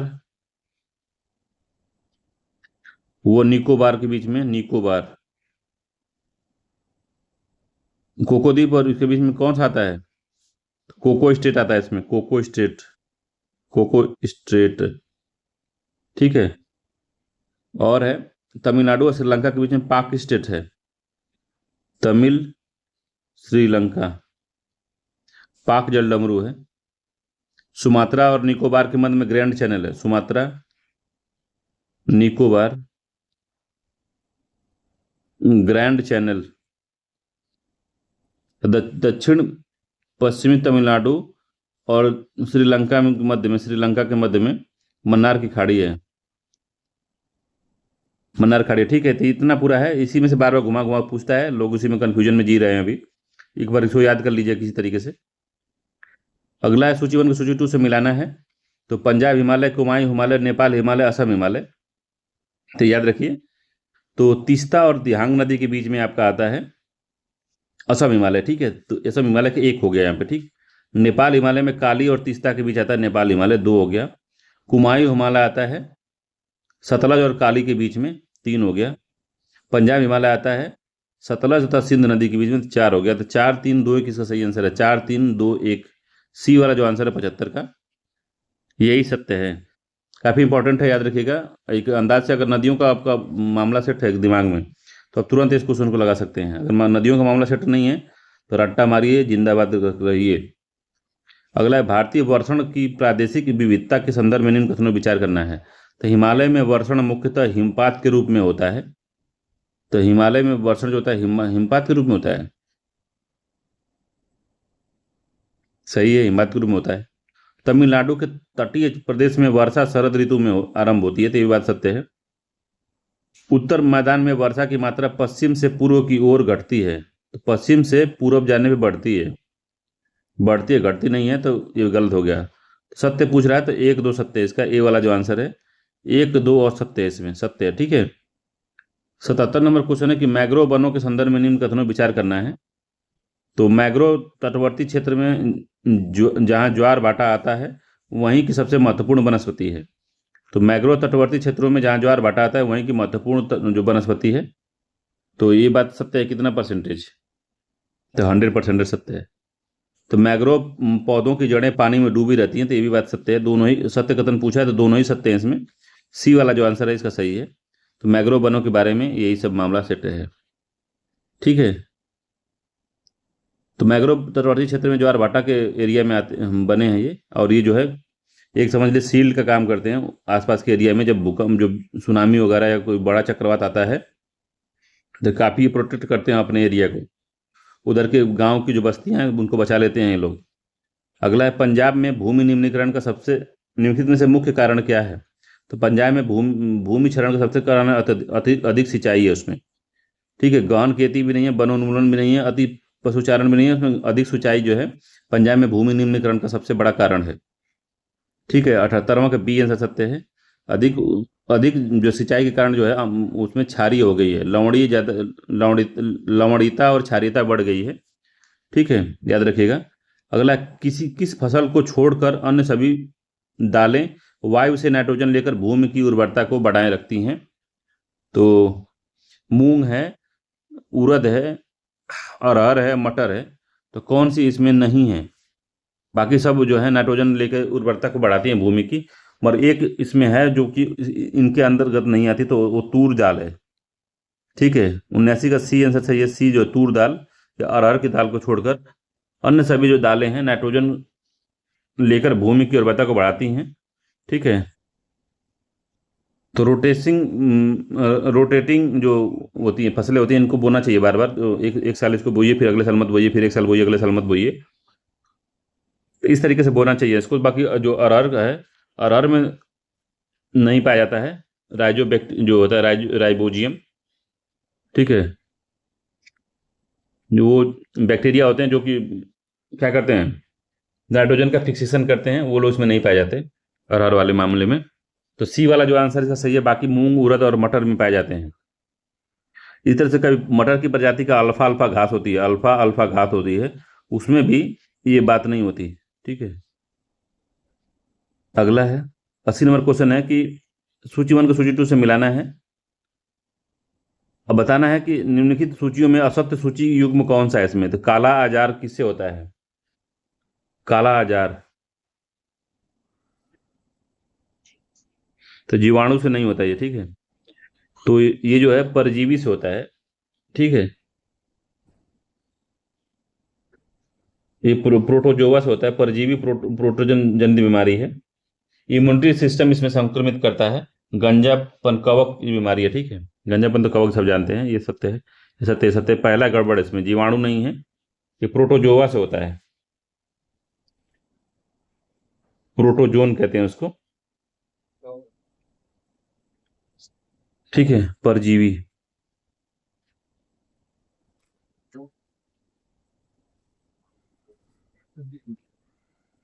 ठीक है। अगला है, रूट या जड़ जो होती है के संबंध में निम्न कथनों विचार करना है। तो पहला है, अंकुरण के समय बीज का प्राकुर जड़ का निर्माण करता है।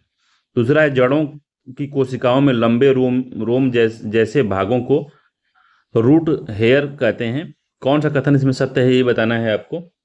कौन सा कथन सही है इसमें? तो अंकुरण के समय बीज का जो प्राकुण है जड़ का निर्माण करते हैं, ये बात गलत है। इसका केवल दूसरा सही है इसमें, तो केवल बी वाला आंसर जो है सत्य है। ठीक है।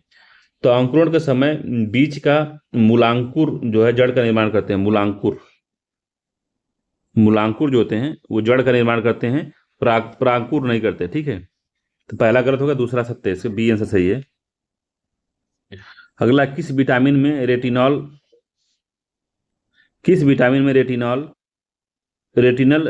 और रेटिनोइक एसिड पाया जाता है? तो रेटिनॉल किस में? विटामिन सी में नहीं है, विटामिन डी बी किस में है? रेटिनॉल। तो विटामिन ए में पाया जाता है। ए आंसर, डी आंसर सही है इसका। रेटिनॉल जो है, रेटिनॉल, रेटिनल और रेटिनोइक एसिड जो है वो ए में पाया जाता है, विटामिन ए में। ठीक है। तो जो वसा में घुलनशील विटामिन है जिसकी कमी से रतौंधी रोग हो जाता है, यह हरी पत्तेदार सब्जियां, दूध, मछली में प्रचुर मात्रा में पाया जाता है। 83 नंबर क्वेश्चन है कि निम्नलिखित में से कौन सा एक कैल्शियम का समृद्ध स्रोत नहीं है? तो कैल्शियम का समृद्ध स्रोत नहीं है तो गाजर है, पनीर है, कोलार्ड ग्रीन्स है, अंजीर है, गाजर है। तो क्या नहीं, गाजर जो है कैल्शियम का जो है समृद्ध स्रोत नहीं है। ठीक है। 83 का सी है, पनीर, अंजीर और कोलार्ड ग्रीन्स जो कैल्शियम के स्रोत हैं, जबकि गाजर विटामिन ए का स्रोत है। ठीक है। कैल्शियम के अन्य स्रोत में योगर्ट, दही आता है, टोफू आता है, जो टोफू मतलब जो है सोयाबीन के दूध का जो पनीर बनता है उसको टोफू कहते हैं। बादाम में भी होता है। ठीक है। अगला है विटामिन B12 एक फोलिक एसिड की कमी से कौन सा रोग होता है?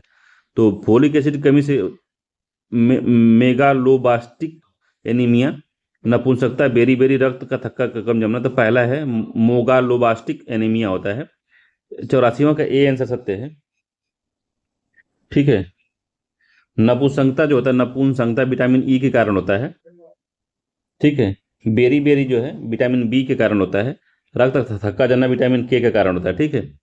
अगला 85 नंबर का, निम्नलिखित में से कौन सी बीमारी जीवाणुओं के कारण होती है? तो जीवाणुओं के कारण बड़ी माता, रेबीज, एड्स, एथ्रेक्स। तो क्या होता है जीवाणुओं के कारण? बैक्टीरिया के कारण कौन सा रोग होता है? तो एंथ्रेक्स होता है। डी आंसर सही है। एंथ्रेक्स जो होता है बैक्टीरिया के कारण होता है। तो जीवाणुओं से होने वाली बीमारियों में एंथ्रेक्स आता है, हैजा है, क्षय रोग है, काली खांसी है, डिप्थीरिया है, टिटेनस है, टाइफाइड है। जबकि बड़ी माता, रेबीज और एड्स जो है विषाणु जनित रोग हैं, विषाणुओं से होते हैं। अगला 86 नंबर क्वेश्चन है कि लगभग किस तापमान पर पानी का घनत्व अधिकतम होता है तथा अधिकतम घनत्व की स्थिति में पानी का आयतन कितना होगा? तो ये काफी इंपॉर्टेंट क्वेश्चन है। 86 नंबर, कई एग्जाम में पूछा हुआ है। तो कब होता है ये? 86 नंबर का बताइए आंसर। तो लगभग किस तापमान पर पानी का घनत्व अधिकतम होगा तथा अधिकतम घनत्व की स्थिति में पानी का आयतन कितना होगा? तो आयतन अधिकतम घनत्व पे निम्न होता है। ठीक है, निम्न होता है और ये होता है 4 अंश सेंटीग्रेड पे। ठीक है। तो ये है डी आंसर से 277 केल्विन दिया है। ठीक है। ठीक है। तो 0 डिग्री को हम लिख सकते हैं, 0 डिग्री सेंटीग्रेड को लिखते हैं हम लोग 273 केल्विन लिखते हैं। ठीक है। तो हम 4 डिग्री को क्या लिख सकते हैं? तो 4 डिग्री को 0 degree plus centigrade plus 4 degree equal to 273 plus 4 equal to 277 हो जाएगा। 277 हो जाएगा ना, 277 के हो जाएगा। तो 4 डिग्री का कितना हो गया? 277 के, जो कि डी वाले में दिया हुआ है 277 के। आयतन न्यूनतम होगा एकदम से। तो डी वाला आंसर जो है इसका बिल्कुल सत्य है। 86वें का डी सही है। अगला है कि 1906 में डिप्रेस्ड क्लास मिशन सोसाइटी की स्थापना किसने की थी? तो 1906 में डिप्रेस्ड क्लास सोसाइटी की स्थापना भीमराव अम्बेडकर, गांधी जी ने, B.R. शिंदे ने, श्री नारायण गुरु ने। तो डिप्रेस क्लास की जो सोसाइटी की स्थापना की थी वो B.R. शिंदे ने की थी। ठीक है। B.R. शिंदे थे वो। सी आंसर से B.R. शिंदे।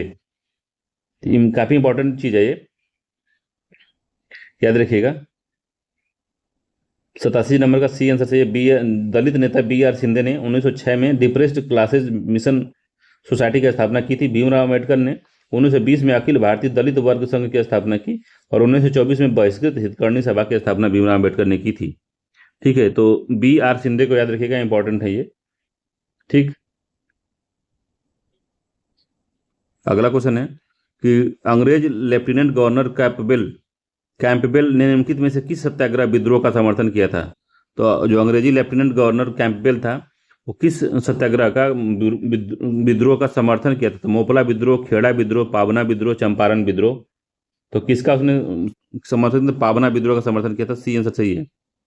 तो पाबना विद्रोह जो हुआ था वो जो था 1873 से 76 में बंगाल में हुआ था। ये आंदोलन का प्रसिद्ध नारा था, हम महारानी सिर्फ महारानी के रैयत होना चाहते हैं। तो हम महारानी और सिर्फ महारानी के रैयत होना चाहते हैं। अंग्रेज लेफ्टिनेंट गवर्नर कैंपबेल ने विद्रोह का समर्थन किया और इस विद्रोह का प्रमुख नेता था ईशान चंद्र राय था। ठीक है। ईशान चंद्र राय शंभूपाल था। 1873 से 76 में हुआ था। 1873 से 76 में। ठीक है, सी आंसर सही है, इंपॉर्टेंट है ये। अगला है 89 नंबर का कि दिल्ली सल्तनत के किस सुल्तान ने खाद्यान्न पर से जाकात नामक कर हटा दिया था? तो दिल्ली सल्तनत के किस सुल्तान ने खाद्यान्न से जाकात का जो कर हटा दिया था? तो बलबन था, गाजी मलिक था, जूना खान था, सिकंदर लोदी था। तो कौन था वो? तो एक ही महान शासक सिकंदर लोदी था। डी आंसर सही है। सिकंदर लोदी ने काफी जो है अच्छा अच्छा काम किया था। सिकंदर लोदी जो था, लोदी वंश का सबसे योग्य विद्वान शासक था। इसने जन कल्याण के उद्देश्य से खाद्यान्न पर से जकात के नामक कर समाप्त कर दिया। सिकंदर लोदी ने 1504 में आगरा शहर बसाया और गुरु लिखी उपनाम से कविताएं भी लिखी थी। तो आगरा भी बनाया था और जो है कविताएं भी लिखी थी। गुरु पूछता है, गुल रुखी, गुरु ने गुल रुखी, गुल रुखी कई बार पूछा एग्जाम में, किसने लिखा है गुल रुखी? तो सिकंदर लोदी ने लिखा है और आगरा को भी बनाया था इसने। आगरा को अपनी पहली राजधानी बनाने वाला शासक यही था, सिकंदर लोदी। 90 है कि पुर्तगाली गवर्नर अल्बुकर्क ने भटकल में एक कारखाना खोलने की अनुमति प्राप्त करने के उद्देश्य से किसे कृष्णदेवराय के दरबार में भेजा था? तो पुर्तगाली गवर्नर अल्बुकुर्क ने भटकल में कारखाना खोलने की अनुमति प्राप्त करने के लिए कृष्णदेवराय के दरबार में किसको भेजा था? तो बारबोसा को, डोमिंगो पायस को, फादर लुइस को, मनुची को। तो किसको भेजा था? काफी इंपॉर्टेंट है ये। तो फादर लुइस को भेजा था। सी आंसर सही है, फादर लुइस को भेजा था। ठीक है, तो कृष्णदेवराय 1509 से 1529 में 20 साल विजयनगर का योग्य वो विद्वान शासक था। 1510 में पुर्तगाली गवर्नर जो था अल्बुकुर्क ने कालीकट के जमोरिन के विरुद्ध समझौता के लिए भटकल में एक कारखाना खोलने की अनुमति के लिए फादर लुई को कृष्णदेवराय के दरबार में भेजा था। डोमिंगो पायस बारबोसा भी एक पुर्तगाली ही थे जो कि इसी के काल में भारत यात्रा किए थे, मगर वो उसको भेजा नहीं था। वो लोग यात्री थे, आए थे पुर्तगाल से, डोमिंगो पायस और बारबोसा। तो सी वाला इसका आंसर बिल्कुल सत्य है, इंपॉर्टेंट है। फादर लुइस को भेजा था अल्बुकर्क ने। अगला, ध्वनि के विषय में निम्न कथनों में क्या असत्य है, पहचान करना है। तो ध्वनि तरंगे अनुप्रस्थ यांत्रिक तरंगे होती हैं। तो हमने ध्वनि तरंगों के बारे में विस्तार से आपको बताया है। तो ध्वनि तरंगे जो होती हैं और अनुदैर्घ्य यांत्रिक तरंगे होती हैं, याद रखिएगा, अनुप्रस्थ नहीं होती, अनुदैर्घ्य होती हैं। इनको चलने के लिए माध्यम की आवश्यकता होती है। ठोस, द्रव और गैस तीनों में चलती हैं, इसलिए अनुदैर्घ्य तरंगे हैं ये। ध्वनि तरंगे निर्वात में यात्रा नहीं करती, इसलिए चंद्रमा पे बम फोड़ने से कुछ नहीं होगा, कहीं सुनाई नहीं देगा।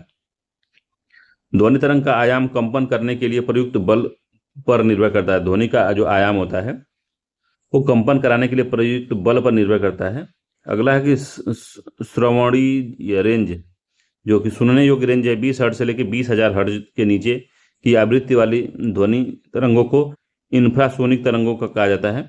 तो सब सही है, इसका ए वाला ही गलत है इसमें। ठीक है, ए वाला ही गलत है, ए आंसर सत्य है इसका। वही गलत पूछा था तो पहला ही गलत है। अगला सूची 1 को सूची 2 से मिलाना है। उद्गम क्षेत्र हैं और जो नदियां हैं, तो ब्रह्मगिरी से कौन निकलती है? तो ब्रह्मगिरी से कावेरी निकलती है, पहला सही है इसका, पहला हो गया। बेरिंग नांग ताल जो सीता से बेरी नाग सीता से निकलती है झेलम। महाबलेश्वर से कृष्णा निकलती है, 3 हो गया। छोटा नागपुर से सुवर्ण रेखा निकलती है, 4 हो गया। तो 1 2 3 4 इसका सही आंसर है। ठीक है, 1 2 3 4 इसका जो है सही आंसर है इसका। बी आंसर सही है इसका, 1 2 3 4 बी वाले में है। तो बी आंसर सही है, 1 2 3 4 सही है, इंपॉर्टेंट है, याद रखिएगा, एग्जाम में पूछ सकता है। अगला, इसको निम्नलिखित युग्म में से कौन सा एक सही सुमेलित नहीं है? तो कौन सा सही सुमेलित नहीं? तो बर्लिन जो है राइन नदी पे है, तो बर्लिन जो है वो राइन नदी पे नहीं है। बर्लिन जर्मनी में स्प्री नदी पे है, स्प्री, ये गलत हो गया, पहला ही गलत है। बाकी लंदन टेम्स नदी पे है। न्यूयॉर्क जो है हडसन नदी पे है, न्यूयॉर्क हडसन नदी पे है। वियना जो है डेन्यूब नदी पे है, बस सत्य है। तो ए वाला ही गड़बड़ है, बर्लिन जो है स्प्री नदी पे है, याद रखिएगा। ठीक है, बाकी सब सही है। न्यूयॉर्क यूएसए में हडसन नदी पे है, और ऑस्ट्रिया जो है, ऑस्ट्रिया की राजधानी वियना है, डेन्यूब नदी के किनारे है। सूची 1 को सूची 2 से मिलाना है। और प्रसिद्ध मंदिर और राज्य है। तो विद्याशंकर मंदिर कहाँ पे है? तो विद्याशंकर मंदिर कर्नाटक में है। राज रानी मंदिर कहाँ पे है? तो राज रानी मंदिर जो है वो उड़ीसा में अवस्थित है, 4 हो गया। राज रानी मंदिर इंपॉर्टेंट है। कंदरिया महादेव मंदिर कहाँ पे है? तो कंदरिया महादेव मध्य प्रदेश में है, खजुराहो में है, मध्य प्रदेश में, 3 हो गया। भीमेश्वर स्वामी मंदिर जो है वो कहाँ पे है? तो आंध्र प्रदेश में है। एक हो गया भीमेश्वर स्वामी मंदिर। तो 2 4 3 1 सही है। 2 4 3 1 इसका 94 का ए आंसर सही है। ठीक है। अगला सूची वन को सूची टू से मिलाना है। तो सूची वन नगर है, अस- समीपवर्ती नदी है। तो बैतूल है, जगदलपुर है, जबलपुर है, उज्जैन है। तो जबलपुर किस नदी के किनारे है? तो जबलपुर जो है नर्मदा नदी के किनारे है कि ताप्ती नदी के किनारे, बताइए। तो कौन सा क्या पूछ रहा है, कौन सा जो है सही है? तो जगदलपुर किस कहाँ पे, जबलपुर किस नदी किनारे है? नर्मदा नदी किनारे जबलपुर। ठीक है, दो हो गया। बैतूल किस नदी किनारे है? तो बैतूल जो मध्य प्रदेश में ताप्ती नदी किनारे है। चार हो गया। जगदलपुर किस नदी किनारे है? तो इंद्रावती नदी किनारे है। उज्जैन जो है क्षिप्रा नदी किनारे, तीन हो गया। तो 4 1 2 3 सही है इसका। 4 1 2 3 बी वाला जो आंसर है ये सत्य है। 96 निम्नलिखित नदियों में से कौन सा सबसे लंबी नदी है? तो निम्नलिखित में से कौन सी सबसे लंबी है? अमेजन है, आमूर है, कांगो है, लीना है। सबसे बड़ी नदी कौन सी है इसमें, बताइए। तो सबसे बड़ी नदी अमेजन नदी है, अमेजन नदी। ठीक है। 96 का जो है ए आंसर सही है। अमेजन नदी सबसे लंबी नदी है। ठीक है। आमूर नदी रूस और चीन की सीमा बनाती है। कांगो नदी अफ्रीका की प्रमुख नदी है और विषुवत रेखा को दो बार काटती है कांगो नदी। इसको जारे नदी भी कहते हैं। स्टेनले और लिविंग स्टोन जलप्रपात इसी नदी पे है। लीना नदी जो है बैकाल झील से निकलकर बहती है, ये जो है लीना नदी। ठीक है। अगला है 97 का सूची वन को सूची टू से मिलाना है। तो खनिज है, सौर ऊर्जा है, बायोम है और वन रोपण है। तो कौन से क्या संबंधित किससे है यही बताना है। ठीक है। तो खनिज जो है समाप्त होने योग्य है, समाप्त होने योग्य, तीन हो गया। सौर ऊर्जा क्या है? तो सौर ऊर्जा जो है असमाप्त होने योग्य है, चार हो गया। बायोमास जो है, तो बायोमास क्या होता है? तो मीथेन तथा कार्बन डाइऑक्साइड का स्रोत है, दो हो गया। बाकी वन रोपण क्या है? तो वर्षा को बढ़ावा देता है, एक हो गया। तो 3 4 2 1 सही है। 3 4 2 1 खनिज जो है समाप्त होने योग्य है, सौर ऊर्जा जो है असमाप्त होने योग्य है, चार हो गया। बायोमास मीथेन तथा कार्बन डाइऑक्साइड का स्रोत है और वनरोपण से क्या होता है? वर्षा होती है। 3 4 2 1 सही है। 3 4 2 1, तो ए वाला जो आंसर है इसका सही है। 3 4 2 1 ए आंसर ठीक है। अगला है 98 नंबर का कि विश्व का सबसे बड़ा वनस्पतिक उद्यान स्थित है। तो विश्व का सबसे बड़ा जो वनस्पतिक उद्यान है वो क्यों है? इंग्लैंड का। ये आंसर सही है। क्यों है इंग्लैंड का, इंपॉर्टेंट है काफी ये। क्यों है इंग्लैंड का है। 3300 एकड़ क्षेत्रफल में फैला हुआ है।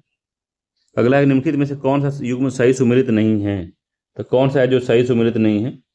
तो एडियाटिक सागर रोम है, तो यही सही सुमेलित नहीं है। एडियाटिक सागर की रानी रोम को नहीं कहते, इटली को कहते हैं। इटली में स्थित वेनिस शहर को कहते हैं, वेनिस। ठीक है। इटली की में स्थित वेनिस शहर को कहते हैं एडियाटिक सागर की रानी। काफी इंपॉर्टेंट है, याद रखिएगा। ए वाला इसे गड़बड़ हो गया, यही सही सुमेलित नहीं है। बाकी लारन कोला क्षेत्र जो है फ्रांस में है। वेस्ट मिडलैंड जो है बर्मिंघम में है। टूला जो है रूस को कहते हैं। ठीक है।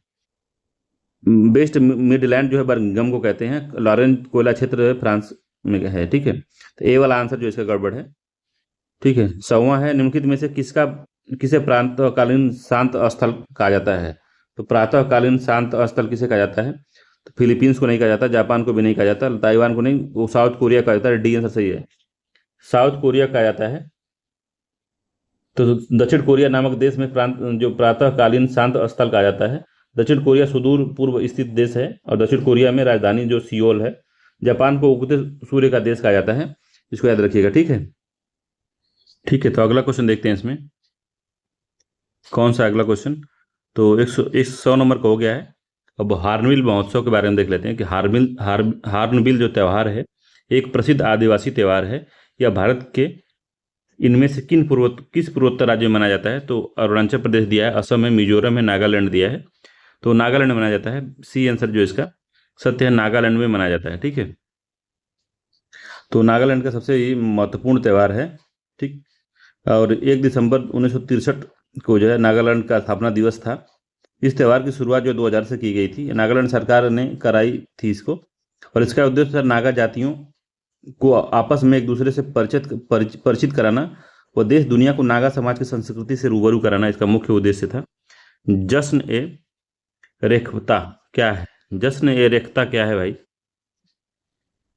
102 नंबर क्वेश्चन है कि जश्न ए रेखता क्या है? तो विभिन्न भारतीय नृत्य नृत्य रूपों का जश्न मनाने के लिए वार्षिक नृत्य त्योहार जिसका आयोजन चेन्नई में किया जाता है।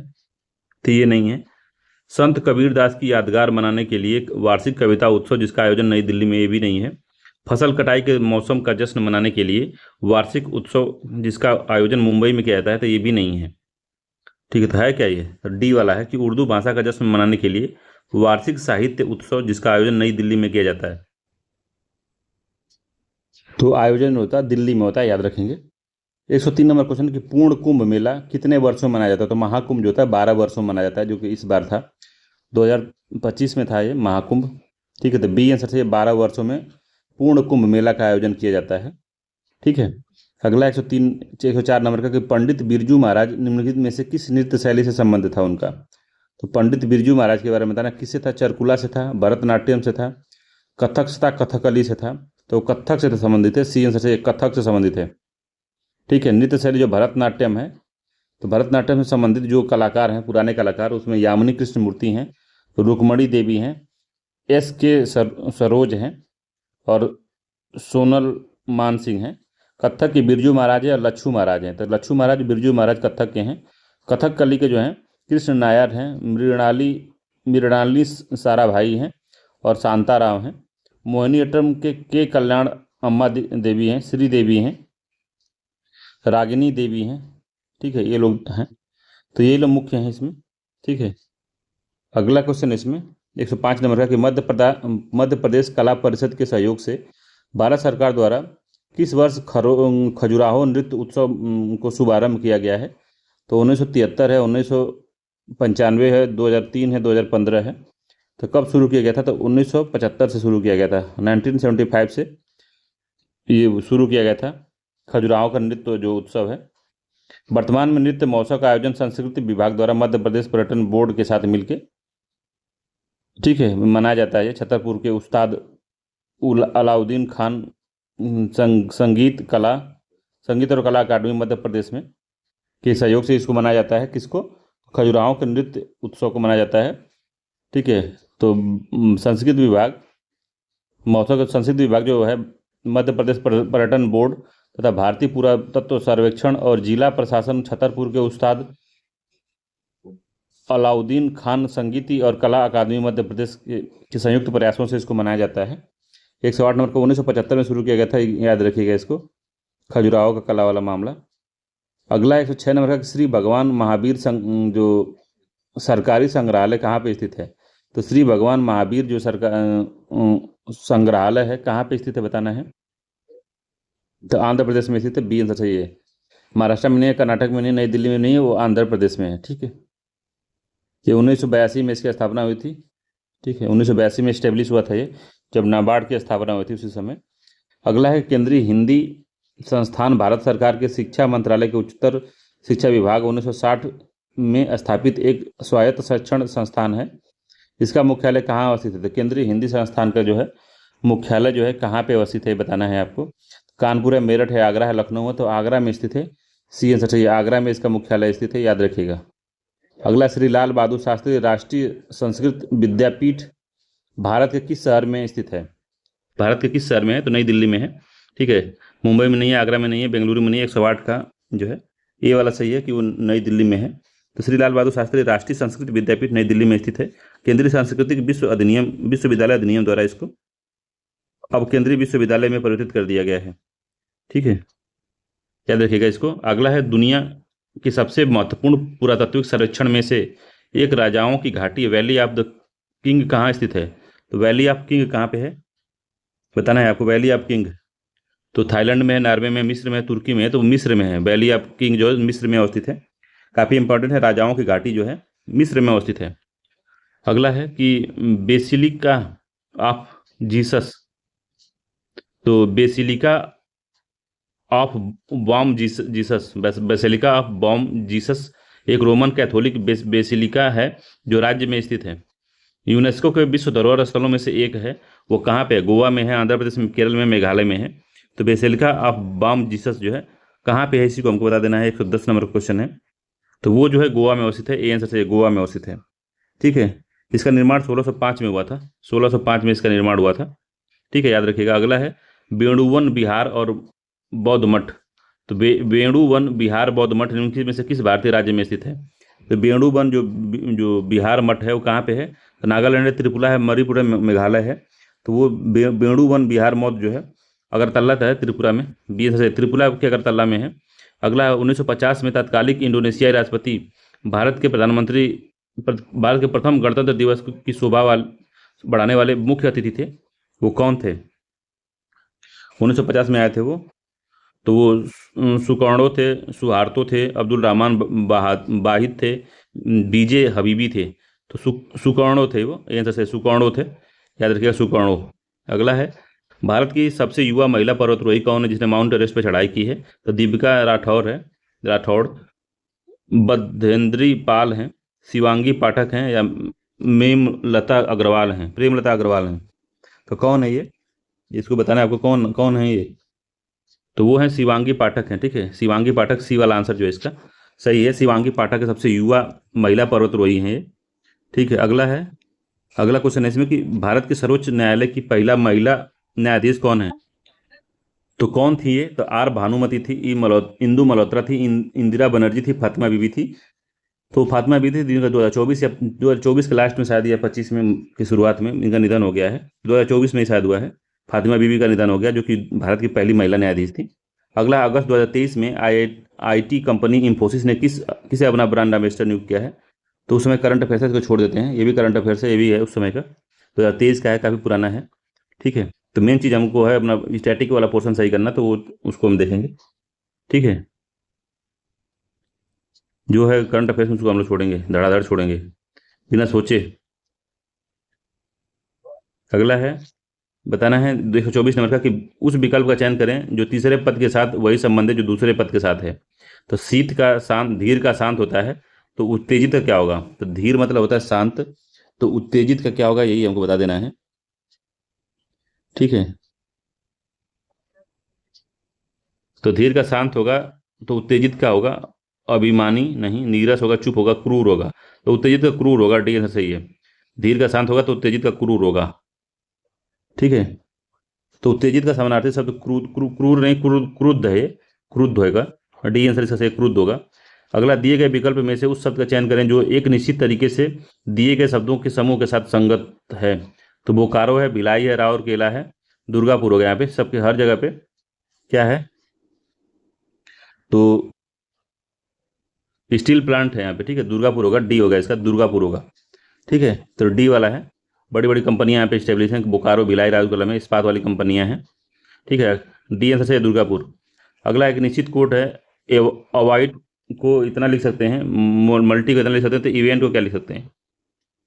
ठीक है, तो इवेंट को क्या लिख सकते हैं, ये बताना है हमको। तो कैसे लिखेंगे इसको? तो एक वाट लिखा है, तो एक वाट लिख दिया है ये। तो उल्टा एबीसीडी से हम चलेंगे तब इसको हो पाएगा। एक ए से 8 कैसे होगा? तो उल्टा अगर हम एबीसीडी करते हैं तो ए का स्थान कितना आएगा? 26 आएगा, 6 + 2 8 हो जाएगा। वी का कितना आएगा? तो वी का कितना आएगा उल्टा चलेंगे तो जेड 1 होगा, एक्स वाई 2 होगा, तो यू जो होगा कितना हो जाएगा? वी है ना, तो वी क्या होगा? तो वी 5 होगा। ठीक है, तो ये 5 हो जाएगा सीधे। ठीक, ओ क्या होगा? तो वो होगा 21 होगा ना, वो शायद वो 12 होगा। ठीक है, उल्टा चलना है तो वो 12 होगा, तो 12 तो 3 हो जाएगा ये। ठीक है, 3 दिया ये है।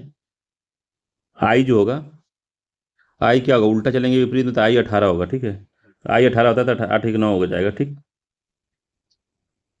और उसी तरह से 5 हो जाएगा डी। तो डी जो है, डी कितना होगा? तो डी 23 होगा, 3 2 5 हो जाएगा। ठीक है, तो 8 3 5 9। उसी तरह से हम मल्टी को लिख सकते हैं, इवेंट को लिखेंगे तो इवेंट का जो उल्टा ई कितने पे आएगा? तो 22 पे आएगा, तो 2 + 2 हो जाएगा 4। ठीक है, 4 आ गया है। वी आएगा, तो वी कितने पे आया है? तो 5 आ रहा है वी का, तब 4 के बाद 5 आ जाएगा।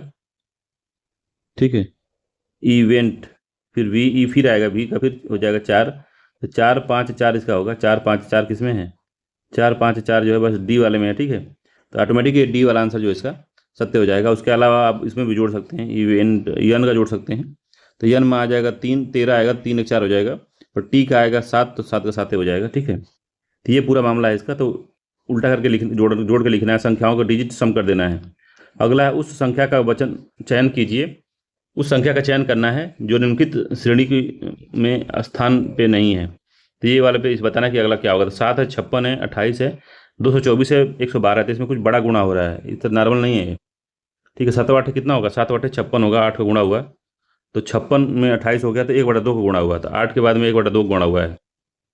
फिर 28 में 7 का गुणा होगा। ठीक है, या 28 में 8 का गुणा होगा, तो 28 में 8 को करेंगे तो 8 28 64 को 6 4, 8 दूनी को 16 4 22, 16 4 20, 8 64 4 6 होगा ना, 8 दूनी को 16 6 22 होगा। ठीक है, 224 हो जाएगा। तो इंटू 8 हो गया है, ये 28 इंटू 8 हो गया है। 124 में क्या करेंगे, डेढ़ फिर से गुणा कर देंगे, फिर 112 में हम 8 का गुणा करेंगे, और दोनों को 16 6 में लोग 8 112 में 8 का गुणा करेंगे, 2 हो जाएगा। 8 दूनी 6 मगल 1, 8 दूनी 16 17, 7 मगल 1, 8 एक 8 9, 976, 996, 8 कितना होगा, 8 16 17 18 होगा, 8 होगा ना, 9 होगा, 896 होगा। ठीक है, 896 आएगा इसका, बी आंसर सही है इसका। तो कैसे हो रहा है, तो फिर से बता देता हूँ कैसे चल रहा है ये इसका मामला। तो 7 में हम पहले 8 का गुणा कर रहे हैं, 7 8 56 आ जा रहा है। अब 56 में हम 1/2 गुणा कर दे रहे हैं, तो 28 आ जा रहा है। फिर 28 में हम क्या कर रहे हैं, तो 8 का गुणा कर दे रहे हैं, तो आ जा रहा है 224। 24 में फिर हम 1/2 गुणा कर दे रहे हैं, तो आ जा रहा है 112। अब 112 में फिर से हम 8 का गुणा करेंगे, तो 8 दूनी को 16 को 6 में लगल 2, और 8 16 को 8 दूनी को 16 को 6 में 1 होगा ना, 8 एकम 8 8 एक 9 हो जाएगा, और 8 एकम 8 हो जाएगा, 896 होगा। ठीक है, बी वाला आंसर सही होगा इसका। बताना है कि इस वाले कॉमन में क्वेश्चन मार्क पे क्या होगा, चिन्ह में बताना है क्या होगा। तो 8 6 14 हो गया, 14 दूनी के 28 हो गया, 9 8 17 हो गया, 27 27, 8 6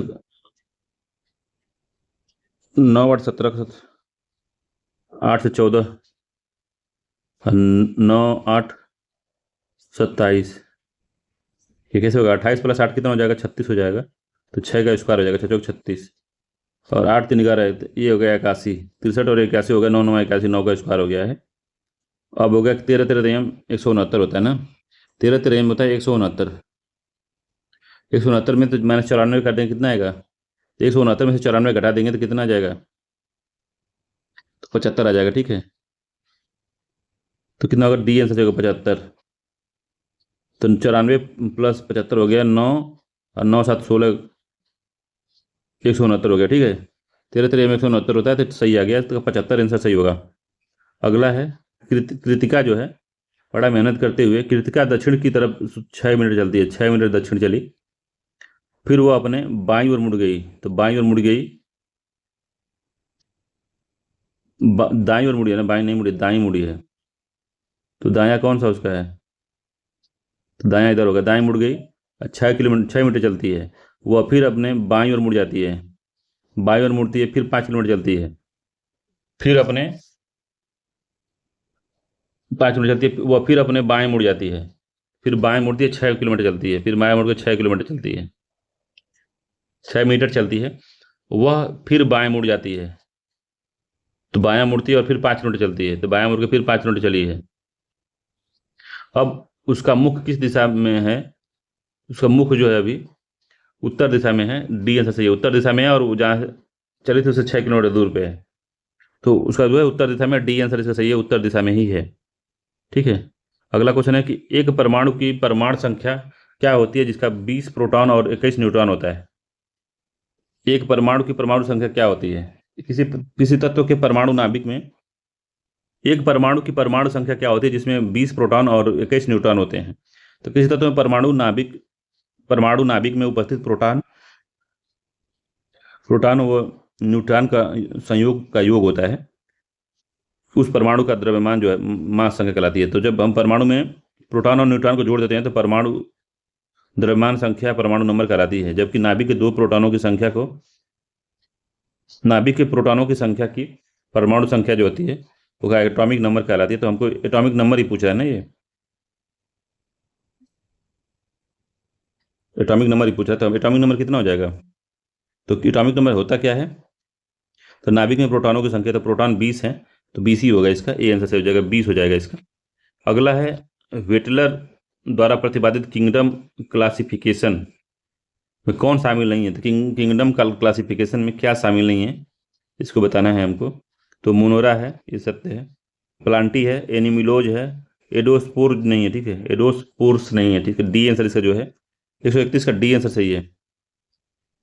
ठीक, तो 1969 में जो R.H. व्हीटर ने जीव जगत के प्राणियों के लिए 5 किंगडम की स्थापना की थी और उनको बांटा था।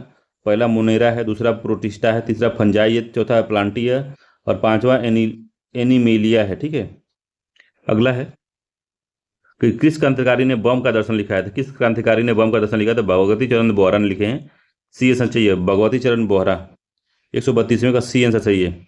बम का दर्शन फिलॉसफी ऑफ द बम नामक दस्तावेज के क्रांतिकारी भगवती चरण बोहरा ने लिखा है। इस दस्तावेज का उद्देश्य जनता के विचारों से अवगत कराना था। किसके? तो बम बनाने के विचारों से। अगला है कांग्रेस के संस्थापक एओ ह्यूम्स की जीवनी किसके द्वारा लिखी गई थी? एओ ह्यूम्स की जीवनी किसने लिखा है? तो उसको विलियम बेडरबन ने लिखा है, बी से विलियम बेडरबन, इंपॉर्टेंट है ये, विलियम बेडरबन ने लिखा है इसको, ठीक। अगला निम्नलिखित में से सूची 1 को सूची 2 से मिलाना है, बताना है क्या सही है। तो सूची 1 है, सूची 2 है, तो BM श्रीनिवास शास्त्री, BD सावरकर, रामा स्वामी नायकर और BT रणदेवी, तो कौन किससे संबंधित है बताना है, ठीक है। तो BM श्रीनिवास शास्त्री जो इंडियन नेशनल लिबरेशन फेडरेशन संबंधित थे, ठीक है, निवास शास्त्री 4 हो गया इनका। BD सावरकर जो थे, तो BD सावरकर खुद की एक पार्टी चलते, जस्टिस पार्टी थी, कौन सी थी? तो हिंदू महासभा थी इनकी, ठीक है, 2 हो गया, BD सावरकर की हिंदी महासभा। रामा स्वामी नायर कहाँ के हैं? तो रामा स्वामी नायर किसके लिए भाई?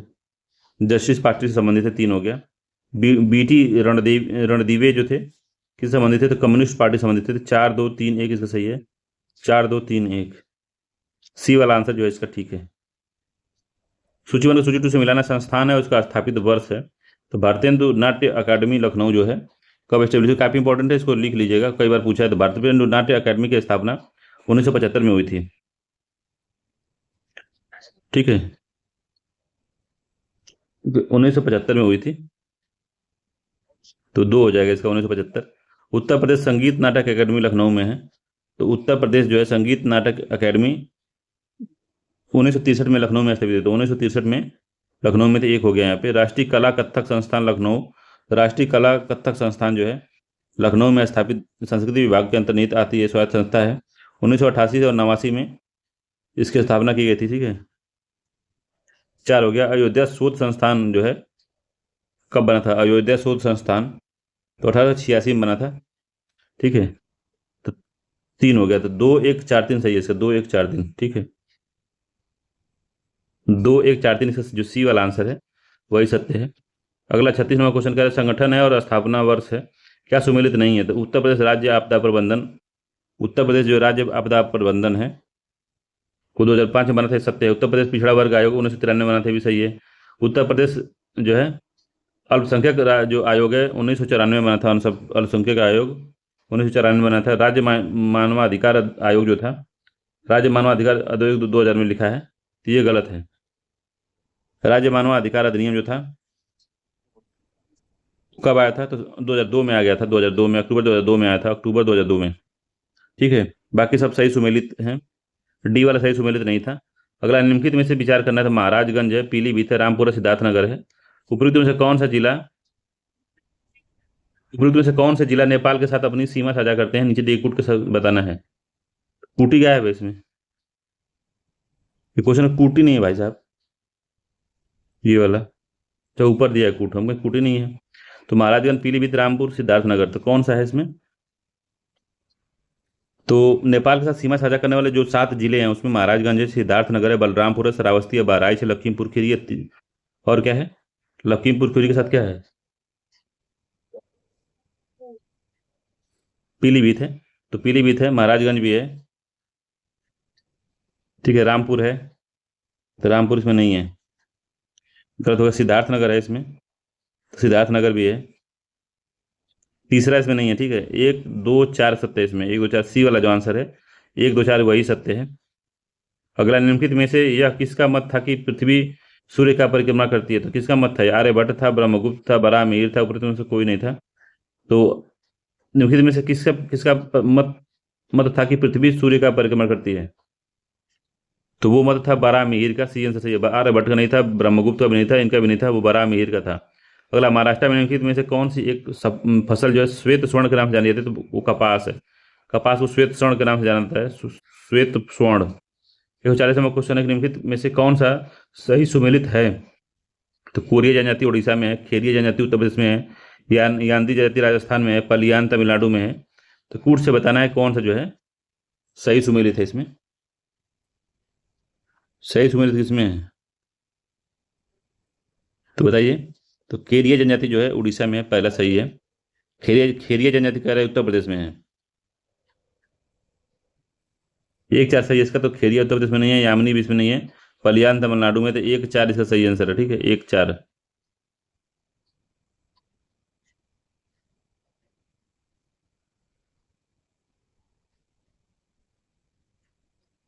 तो 1 और 4 इसका सही आंसर है। ठीक है, तो 140 क्वेश्चन इसके हो गए हैं। ठीक, चलिए मिलते हैं हम लोग अगले वीडियो में। तब तक के लिए धन्यवाद। अगर वीडियो आपको अच्छा लगे तो आप सपोर्ट कर सकते हैं चैनल को। ठीक है, तो बी इसका जो है बी वाला आंसर जो है 140 नंबर का बी वाला आंसर सत्य है। तो खोरिया खोरिया या केरिया जनजाति उड़ीसा, बिहार, छत्तीसगढ़, झारखंड, मध्य प्रदेश, महाराष्ट्र, पश्चिम बंगाल में खेरिया या कोरिया जनजाति पाई जाती है। कुकी जनजाति तो त्रिपुरा, असम, मिजोरम, मेघालय ये सब में पाई जाती है बहुत ज़्यादा। कुकी जनजाति यांगी आंध्र प्रदेश तेलंगाना में है, पलियान जो है तमिलनाडु में है। तो इस तरह से पूरक है। ठीक है, चलिए मिलते हैं अगले वीडियो में। तब तक के लिए धन्यवाद।